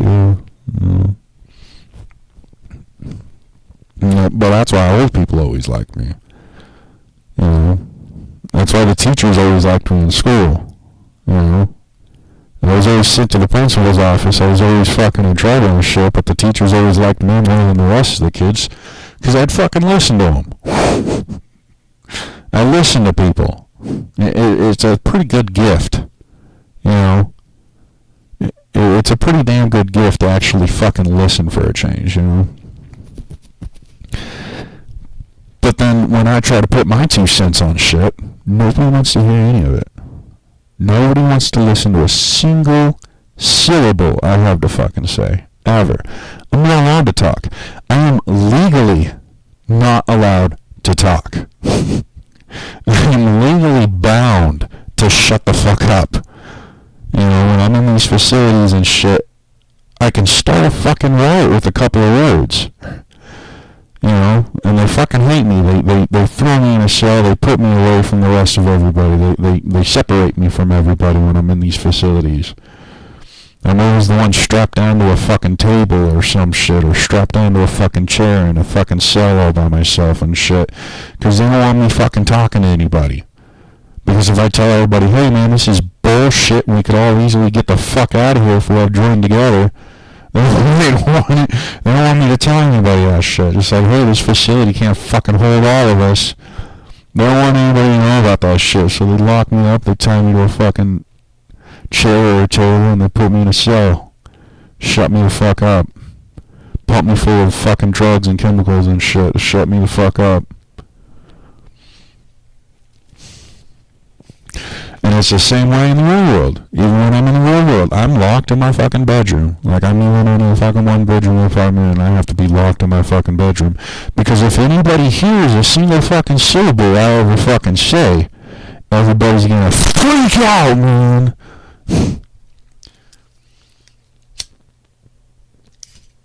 And when I start talking on social media and shit, and I start, you know, making podcasts and posting pictures of extraterrestrials and making memes and shit, you know, they start, the government starts shutting it all down, deleting it as if it never fucking existed, shutting me up, censoring me, putting a fucking hand and gag over my mouth. speak no evil. Speak no evil is my fucking rule. That's the rule they put on me. Vinny, speak no evil. Well, not much to talk about then. Speak no evil? Yeah, no evil. Speak no evil. Well, not much to talk about then. How about them Broncos?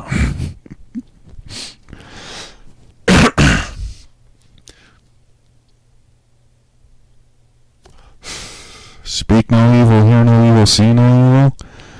Sounds like you just want everybody to be blind, deaf, and dumb. Sounds like you want everybody to be Helen Keller. Because if you can't see no evil, hear no evil, speak no evil, you're not going to be able to see, hear, talk about anything. You'll be fucking Helen Keller, because all there is evil. You know, like Jesus said at the well, at the Sumerian well, he said to the Sumerian woman, she's like, oh, you're good. And Jesus is like, don't call me good. Only God is good. You know, everybody talks about this Jesus Christ. Everybody talks about, they see him as a tree-hugging hippie. But I've read most of the Bible. I haven't read the whole Old Testament, but I've read the whole New Testament. Pretty much I got to King Solomon and I kind of like lost interest. Like I got to King David and I was like, finally, my favorite, and I read King David and shit. And then they started talking about King Solomon, I was like, I don't really want to know about this dude. He sounds like kind of an asshole. King David's son is a dick. I probably will pick it back up sometime and keep reading after King Solomon, but I've read the whole New Testament. I fucking loved that thing. You know? I've read that multiple times, and everybody thinks that this Jesus Christ character is some kind of a tree-hugging hippie. He's peaceful and goodwill towards men, and he's never sinned. He's sinless. He's the sinless Son of God. He's never done anything wrong. Well, then you actually read the red letters in the fucking book, and you realize, well, he himself said he was never sinless. He said he wasn't good. Only God is good. Don't call me good. And everybody's like, oh, he's the Son of God. He's the Almighty One and shit. Well, and then it says, Jesus himself said, know ye not that you are all gods? Have I not said in your own law that you are all gods?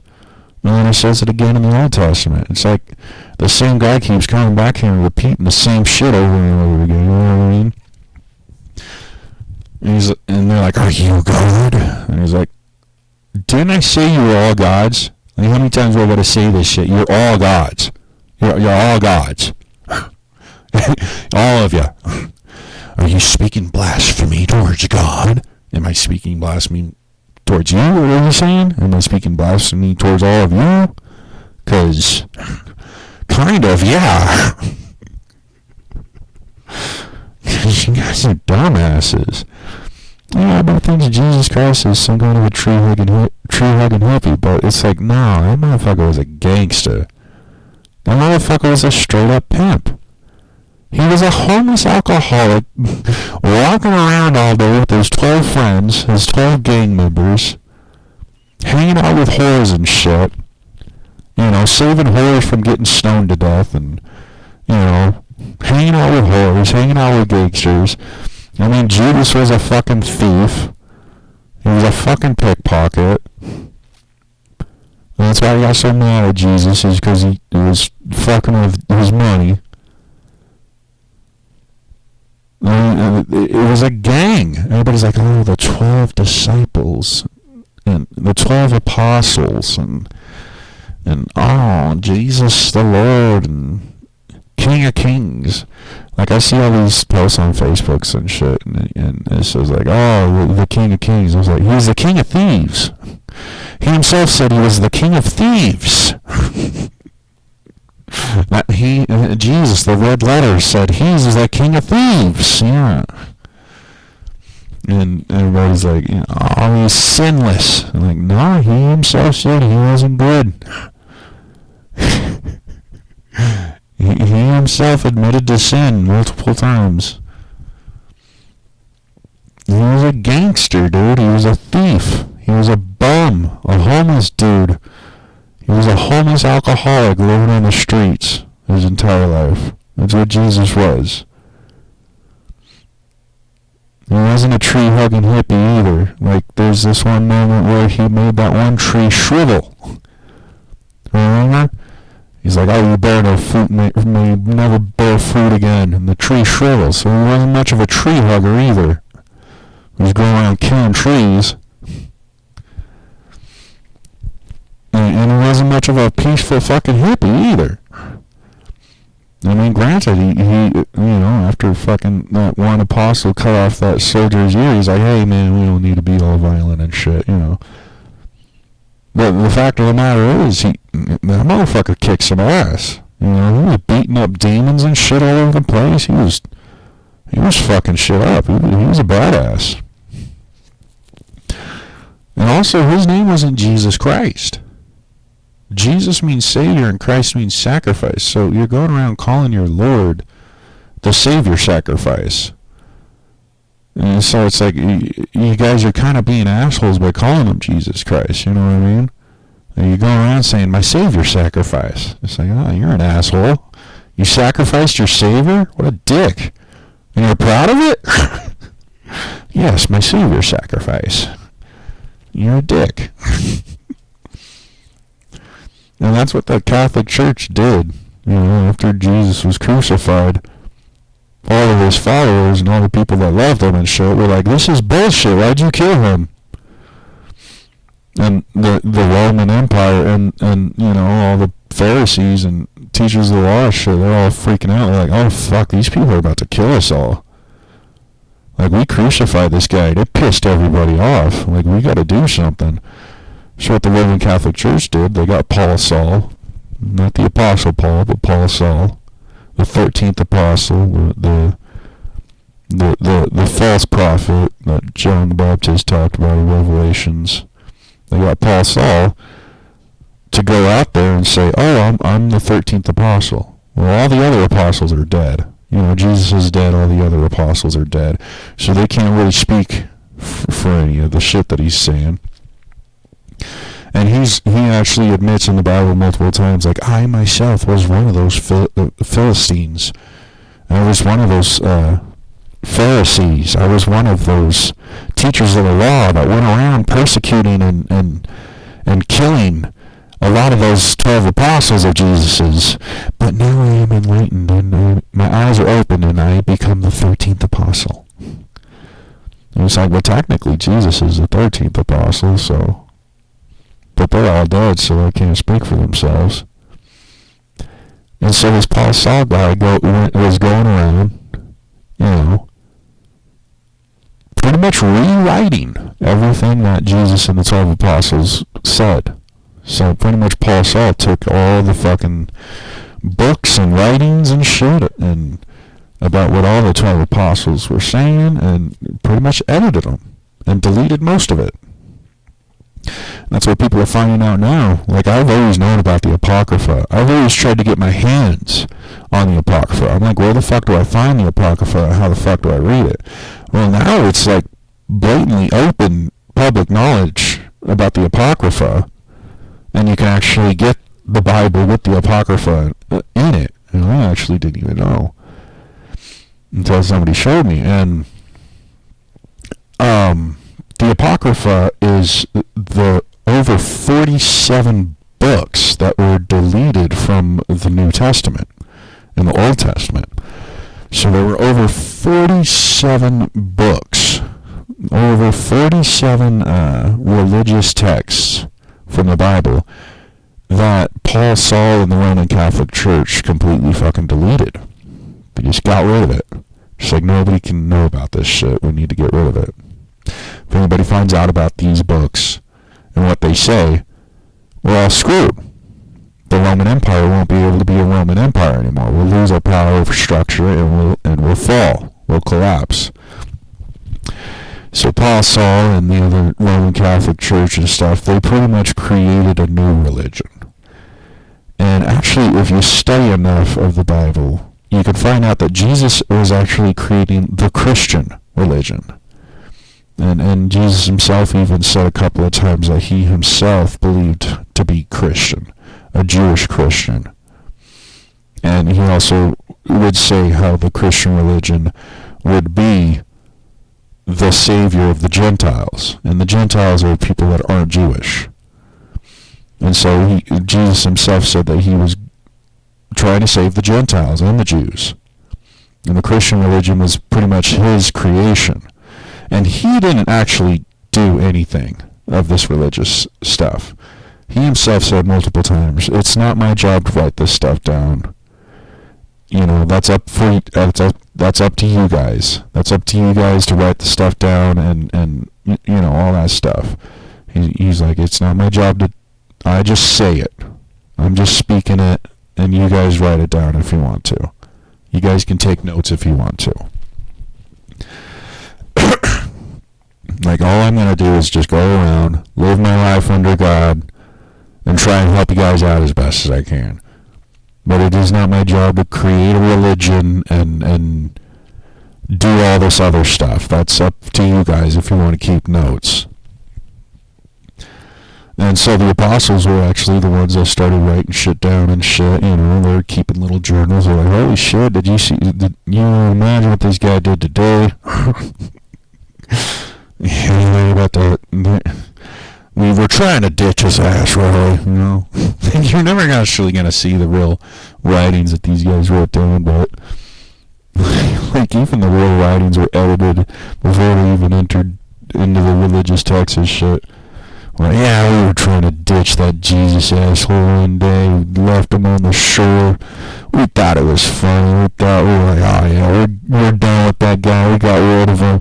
And next thing you know, motherfucker's walking on water. Motherfucker's just strolling up to us in the middle of the fucking water and shit. What the fuck? This motherfucker's a ghost and shit. Of course, we're smoking, we're drinking, you know. So we're a little fucked up. We're like, "Oh, motherfucker, this guy is walking on water. Shit, we can't get away from him." You know, like, they all wrote about the guy, you know. Most of the books are written about people that really had nothing to do with the guys, you know. And then all of the books and texts and stuff like that, all the talks and stuff about the guy got edited into what it is now. All of it. Even the Old Testament. You know, something happens, people write it down, or they tell their people about it, and then sooner or later it gets edited and telephoned, like the game of telephone, and sooner or later the government finally writes down what it actually is today. You know, the powers that be just like, "Okay, this is what happened, and we're going to take this part out. We're going to add this part right here, and this is what happened." Those are the motherfuckers that write history. All our historical books and all of our fucking manuscripts and all the learning and shit like that. It's all the governmental powers that be and shit. They're the ones that make the final decision of what we're actually going to say. You know, because not everybody goes around talking like Shakespeare, like, "Thou shalt not be," and, you know, not everybody went around talking like that. So why is the whole book written like that, you know? Well, it's obviously written by the powers that be, and those are the ones that were saved. All the other shit was written in journals and diaries and shit that didn't pass a couple of years, you know, before they disintegrated into nothing. You know, it's the governmental powers that be that actually write the history books in the end.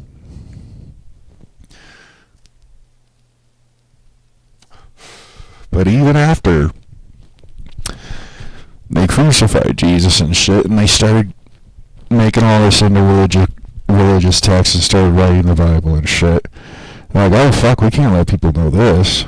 Oh fuck, people don't need to know about that. Oh, if people find out about that, the power structure's gone. Oh, we better delete that part right there. We don't want them to find out that they can do that." So that's the Apocrypha. Over 47 books that were deleted out of the Bible by the ancient, or not really ancient, but the Roman Catholic Church. Deleted over 47 books. Probably even more. And even the Apocrypha that people are getting a hold of today still isn't all the 47 books that we know of. Like, the best knowledge of the Apocrypha is there was over 47 books. Over. Well, the Apocrypha that everybody's getting hold of isn't even 47 books. So we're not even getting the full Apocrypha. Still, like back when I first found out about the Apocrypha watching documentaries, I was like, I couldn't get a hold of it at all. It wasn't on Amazon. You couldn't find it on the internet and shit. There was nothing but theories of what it said. Well, now you can actually get a hold of it, buy it on Amazon and shit, include it in the Bible and shit, but it still isn't 47 books. There's still shit missing. And that's what you're going to end up finding out about all this religious text and shit. It's all edited or deleted and missing. And they're only going to tell you the part that they want you to know. They're never going to take all the religious texts and shit and give you the full thing. They're going to take out all the shit they don't want you to know. The shit that will threaten their power structure. The shit that will make everybody freak out, or the shit that will make people too fucking powerful to control. They're always going to take that shit out. They're always going to lie to you about that shit. Because you want motherfuckers running around with UFOs and synthesizers blowing shit up. So, and also, even when people were writing all this shit down, they didn't understand what the fuck was going on in the first place.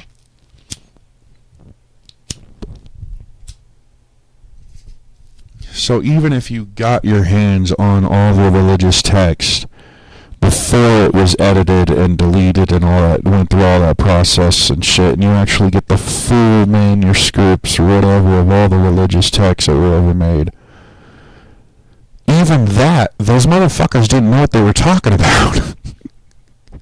Like, even all of it, you're going to read it all, it's like, this guy doesn't know what the fuck he's talking about. And I was like, oh yeah, a chariot from the sky with golden horses breathing fire came down from heaven. And it's like, I don't know, man, flying chariots with golden horses breathing fire sounds pretty stupid. But then, the ancient astronaut theories, I love that fucking show. They're blatantly telling everybody the truth. I love what they're doing. They're like, oh, well, it wasn't a chariot with horses. It was a fucking UFO. It was a spaceship. It was a rocket.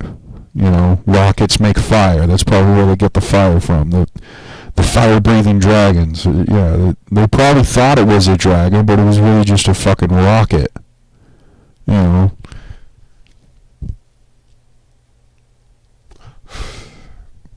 So that's what I think when people start talking about religion and shit. It's like, well, even Jesus said, you have no frame of reference when you're talking about heaven.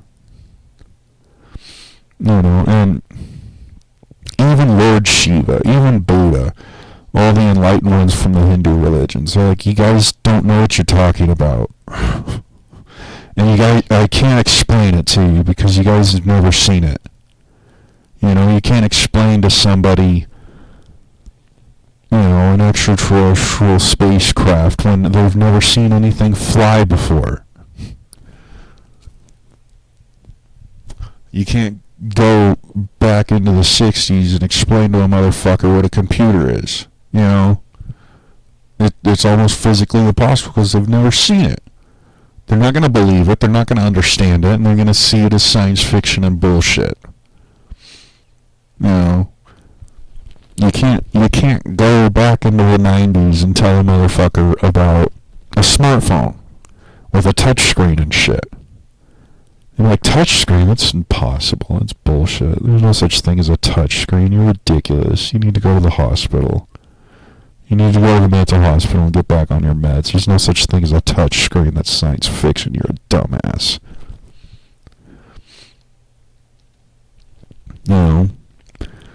You can't go to somebody yesterday and tell them what happened today. They're not going to believe you. They're going to see you as fucking crazy. You're full of shit. Shut up. You'll take your meds. That's why they threw me in the mental hospital more than anything. It's a way to discredit a motherfucker. Like, granted, there are some mentally ill people that need some help and medication and stabilization to get their brain back. Like, granted, I've seen that there are people that need it. Hell, I have needed it. Everybody needs it at some point. Everybody ends up having a mental breakdown every now and again. You know, everybody's brain snaps from this fucking universe. Nobody can really comprehend what the hell's going on. Everybody's fucking crazy. But I'm not as crazy as those motherfuckers. Like, I might be local in the cabeza compared to Chavos, but I ain't as crazy as that guy. Look at him. He keeps running into the wall. The guy over there is talking to his dead family. These people have snapped. What am I doing here? That's pretty much how the mental hospitals ended up feeling about it too. You know, I'd first come in and shit. Cops would bring me in, put me on an M1 hold for 2 days or a couple of weeks. And the cops would tell him all this bullshit, like, oh, he made a bomb threat. He tried to blow up the state. He tried to blow up the state. He tried to blow up the fucking state. And then they'll be treating me like a fucking psychopathic bomb expert or some shit. But then after a couple of days, I realized, like, there's nothing wrong with this dude. This guy is smarter and saner than most of us. And also, these pills don't fucking work on him. I don't know why. It's because I've been on all these pills since the 5th grade. I'm immune. You know, they say, like, you should give pills to kids and shit like that. But I've been on pills since the 5th grade, and I'm pretty much immune to all these drugs. And everybody's going around getting addicted to drugs and shit. Well, I've been on drugs my whole life, so they're really not a problem for me. It's kind of, let me just gotta put that out there, but it was bullshit that I've been on pills since the 5th grade. Shit, there was one time I was taking 18 pills in the morning, 18 pills at night. Finally, a doctor showed up and was like, what the fuck? Why are you giving him so many drugs?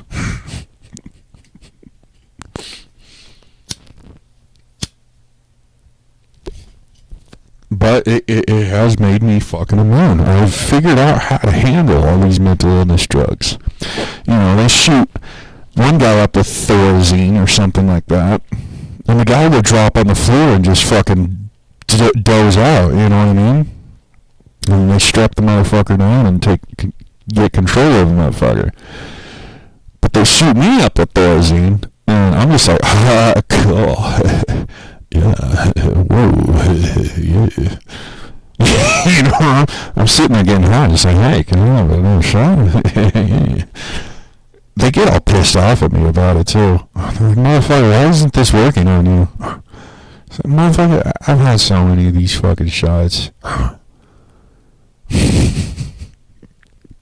I've been around the block, man. I'm a bird out on this shit. And then what I'm doing when it comes to drugs, man. Thanks to you guys. Biggest drug dealers in the world, the fucking pharmacies. Yeah.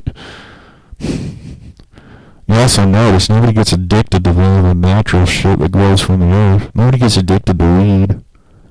Nobody gets addicted to psilocybin magic mushrooms and shit and shrooms. Nobody gets addicted to that shit. You take about an eighth of that shit, and you're like, fuck, I'm good on that for a while, you know? The only addicting shit are all the shit that the pharmacies are coming out with. And they do that on purpose. They want lifelong customers. That's why they put nicotine in tobacco. If you grow a tobacco plant, it doesn't have nicotine in it. They add that shit. All those chemicals and pesticides, they add all that shit. They add all those chemicals and pesticides, one, to kill you and give you cancer, and then they add the nicotine to get you addicted so you keep coming back for more so that they have lifelong customers and they can make money off of you as they kill you. But if you take an actual tobacco plant seed, plant it in your backyard, give it some water and sunlight, and grows into this big old fucking leafy tobacco plant. And you cut that shit up and you grind it up and you roll it up. It ain't gonna be like a cigarette you get from the store. It ain't gonna be like a cigar that you get from the store. That's why those Colombian cigars, that's why they're illegal. Because they're pure tobacco. They literally go get a fucking tobacco leaf and roll it up. They don't want motherfuckers in America to find out, oh, we can actually get just plain tobacco without all the pesticides and nicotine. Yeah. It actually gets you really fucking high, too. Tobacco gets you high? That's right. Yeah, the pharmacies want you to be addicted. They find all the addicting shit, all the addicting chemicals, and then they add it to shit, or food, or water, or drugs, you know, because they want you to come back for more. And then they also add a whole bunch of other chemicals and shit that'll end up giving you cancer or killing you and shit if you take too much of it. But make sure you come back for more, and give us some more money. You know, after you're done doing all this shit, make sure you come back for some more. But if you do too much of it, it'll kill you. But make sure you keep giving us money for it while we kill you. Yeah, that's why Colombian cigars are fucking illegal in America. Don't want motherfuckers know that you can just go get a tobacco leaf, roll it up, and smoke it, and you won't die from it. You know, get high. Don't want motherfuckers to know that you can get high from tobacco. Fuck no.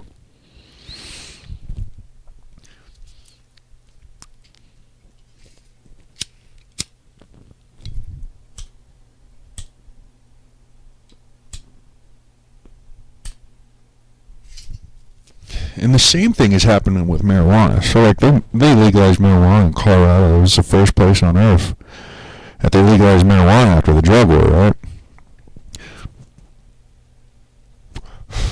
Well, I remember when I was a kid in the 90s and the shit was still illegal and I was getting it from the street. I remember getting high, you know? And, like, I don't know if it's my tolerance or I'm getting older, but I remember smoking weed and actually getting really fucking high. And, you know, back then it was Mexican brick weed, you know, that already went through the dab press and they sucked all the wax out and it was just the leaf without any of the THC and shit. And you'd get a fucking pound of it for $10, you know. And I remember, you know, getting weed on the streets and, you know, taking a hit and actually getting really fucking high. But then after they legalized weed, I noticed that I got less and less high. You know, the more I went to the stores and shit and shit, I started noticing, like, I'm not really getting fucking high anymore. It might be because I'm getting older or something like that, or tolerance or whatever. But I remember back when it was illegal, I'd take a hit and I'd actually be fucking high all fucking day. Like, really fucking high. Like, I can't go to school right now high. You know what I mean? And I don't get that shit from weed anymore. Like, even if I take a dab, you know, I fucking get my meth lab out and I grab the torch and the fucking carb and the fucking nail and the dab tool and take a little piece of wax and heat that shit up and I feel like a fucking meth head because I fucking have a chemistry set in front of me just to take a hit of weed. But I'll even take a fucking dab and shit and, like, you know, I get high and shit. But I never got high like I did when the shit was illegal. And what it is they are chemists. You know? They're not gardeners. They're chemists. And they can take out all the shit that gets you high and put in all the shit that gets you addicted and kills you. You know? And so I said this when they first legalized weed. I was like, oh, weed's just going to be another tobacco company. Weed's just going to turn into another tobacco. And everybody's like, oh no, potheads won't let that happen. I'm like, potheads? Potheads can't do shit. Potheads are going to keep it from happening. Potheads are going to fight the companies and keep them from making shit profitable. Like, they haven't been able to do it yet. I don't know why they do it now. But pretty soon, they're going to be having weed farms. Just like they have tobacco farms. And they're going to be spraying them down with pesticides to keep all the bad bugs off of them and the good bugs on them. And then they're going to start introducing shit into it to make it addictive. And then they're going to start introducing shit into it that'll give you cancer and kill you. And it's going to get to the point where you can't even get a seed of marijuana and grow it yourself without it having all this shit naturally into it. Like, they're killing the fucking marijuana plant, just like they killed the tobacco plant. And there's always a way to reverse it all and shit like that, but you would have to go through a fucking chemistry set in order to do it. And they're the ones with all the chemistry sets. You know what I mean? And I said that back shit when they fucking legalized marijuana. Like, I was just gonna be into the tobacco. Oh no, potheads won't let that happen. Okay. Shit, I guess we should have been relying on the potheads this whole time to fix everything. But it's already happening. And I kind of noticed it as a kid when they started legalizing it and shit. As young. I was pretty young. I wasn't really a kid, but I was pretty young. I started noticing, like, I'm smoking the shit and I'm not getting high. And everybody's like, oh, you just need more. Oh, if I wanted more. Oh, you just need a dab. You know, I started doing dabs and shit. I'm like, okay, yeah, I get a little high as shit, but I'm not high all fucking day like I was when it was illegal. Because when it was illegal, it was being grown by people. And now that it's legal, it's being grown by the companies. And the companies need to make it profitable. In order to make it profitable, you have to mass produce it, supply and demand. You have to massively produce a shitload of it, make it addicting so that you can sell it all. And that causes all the shit that cigarettes have. And so, you know, there's all these people like, oh, fuck you, you're smoking a cigarette? Like, yeah, I'm addicted to them, fuck you. Don't you know those cause cancer and can kill you? Why do you think I'm smoking? I don't want to be here forever. I see death as the only way out.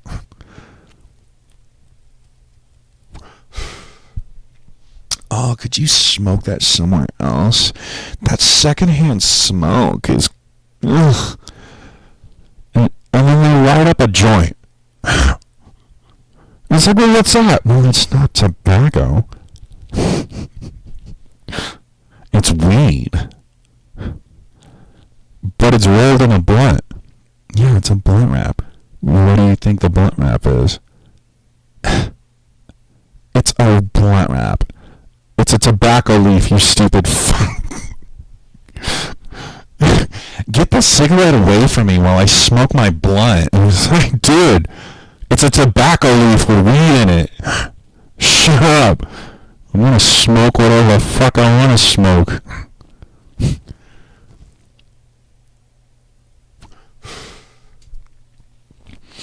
Yeah, cigarettes are more illegal than weed now. I didn't understand how the hell that happened. It kind of happened over fucking night, too. All of a sudden, everybody's like, fuck cigarettes, go weed. The second I saw it start happening, I was like, oh, fuck, but I like cigarettes. I'm addicted to them. Like, they're killing me. They're setting me free.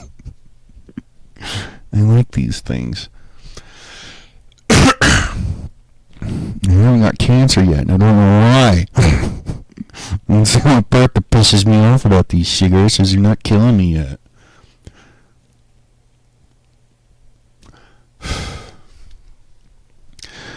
But yeah, tobacco's more illegal than weed now. I don't fucking get it. Everybody's like, oh, the secondhand smoke, it causes cancer, it's addicting, it's bad for you. I'm like, what's the difference between the weed? Oh, well, weed's never killed anybody. Well, you can't OD on weed. Weed's non-addicting. And weed gets you high, it opens your mind. Well, not anymore. Y'all seem pretty fucking addicted to it, first of all. Y'all seem like you can't fucking stop smoking it. It used to be you take a hit a week. You know, you take a hit and you're good for a week, you know. Y'all seem pretty fucking addicted to it. Y'all can't stop fucking smoking it.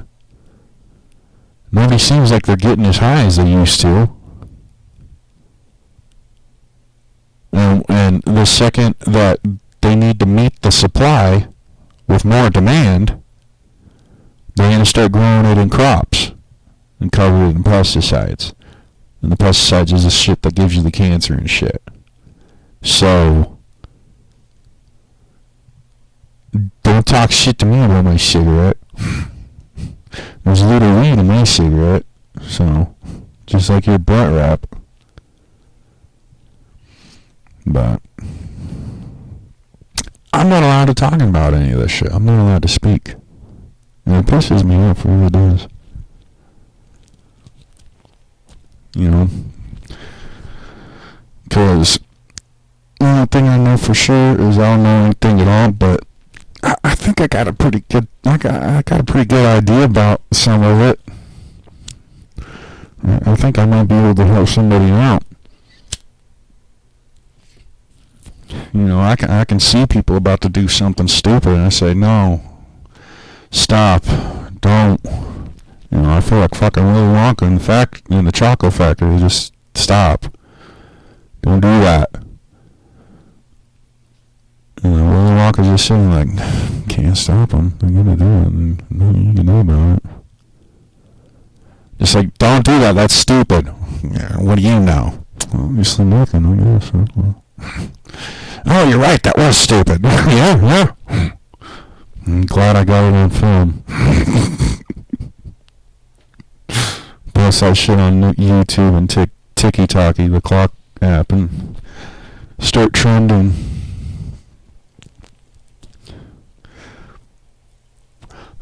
See, I post all this shit on the internet and shit, and I actually wonder, like, why the fuck aren't I trending? What's everybody else got that I ain't got? Well, what they are doing is promoting the system, promoting this power structure. What I'm doing is it's against it. They want everybody to be entertained and dumb. They don't want everybody to start thinking, you know? They're all out there doing stupid shit, making people laugh and making people forget that shit is bad and we should probably do something about it. I'm on there saying, hey guys, you should probably open your eyes and wake up. It's about that time. Wake up and piss, the world's on fire, do your part to save it, you know. But the power structure doesn't want that shit. You know. And that's why I'm not trending. That's why most people don't trend. If you go on social media and you start talking about what you really think, you're not going to be trending about it. And also, the motherfuckers that really trend are what? Celebrities.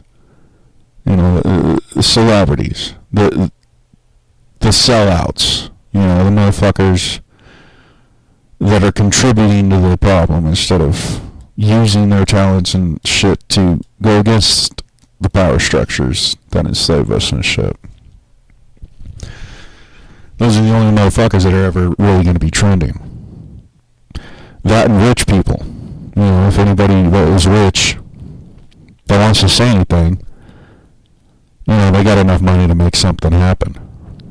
They're never actually going to go on, make a Facebook account and start saying everything that they know, you know. They'll get in big fucking trouble if they do that, and they know that. Instead, they take their money, They hire a front guy, a fall guy, a puppet to go out there and say it for them. And then they pay for all the fucking companies and shit to put it out there for people to see. Make a commercial about it. Make a TV show about it. Make a movie about it. That's the only shit that ever is going to be trending because they got the money. And the only thing they're going to be seeing is the shit that helps the power structure. And that's also why all the religious texts and shit and all the truth is subliminal.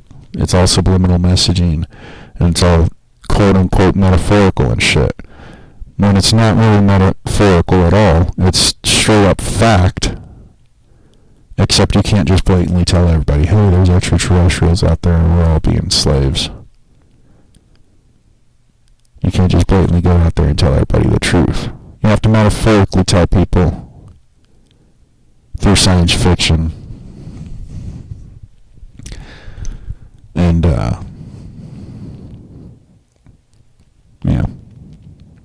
And that's how it is.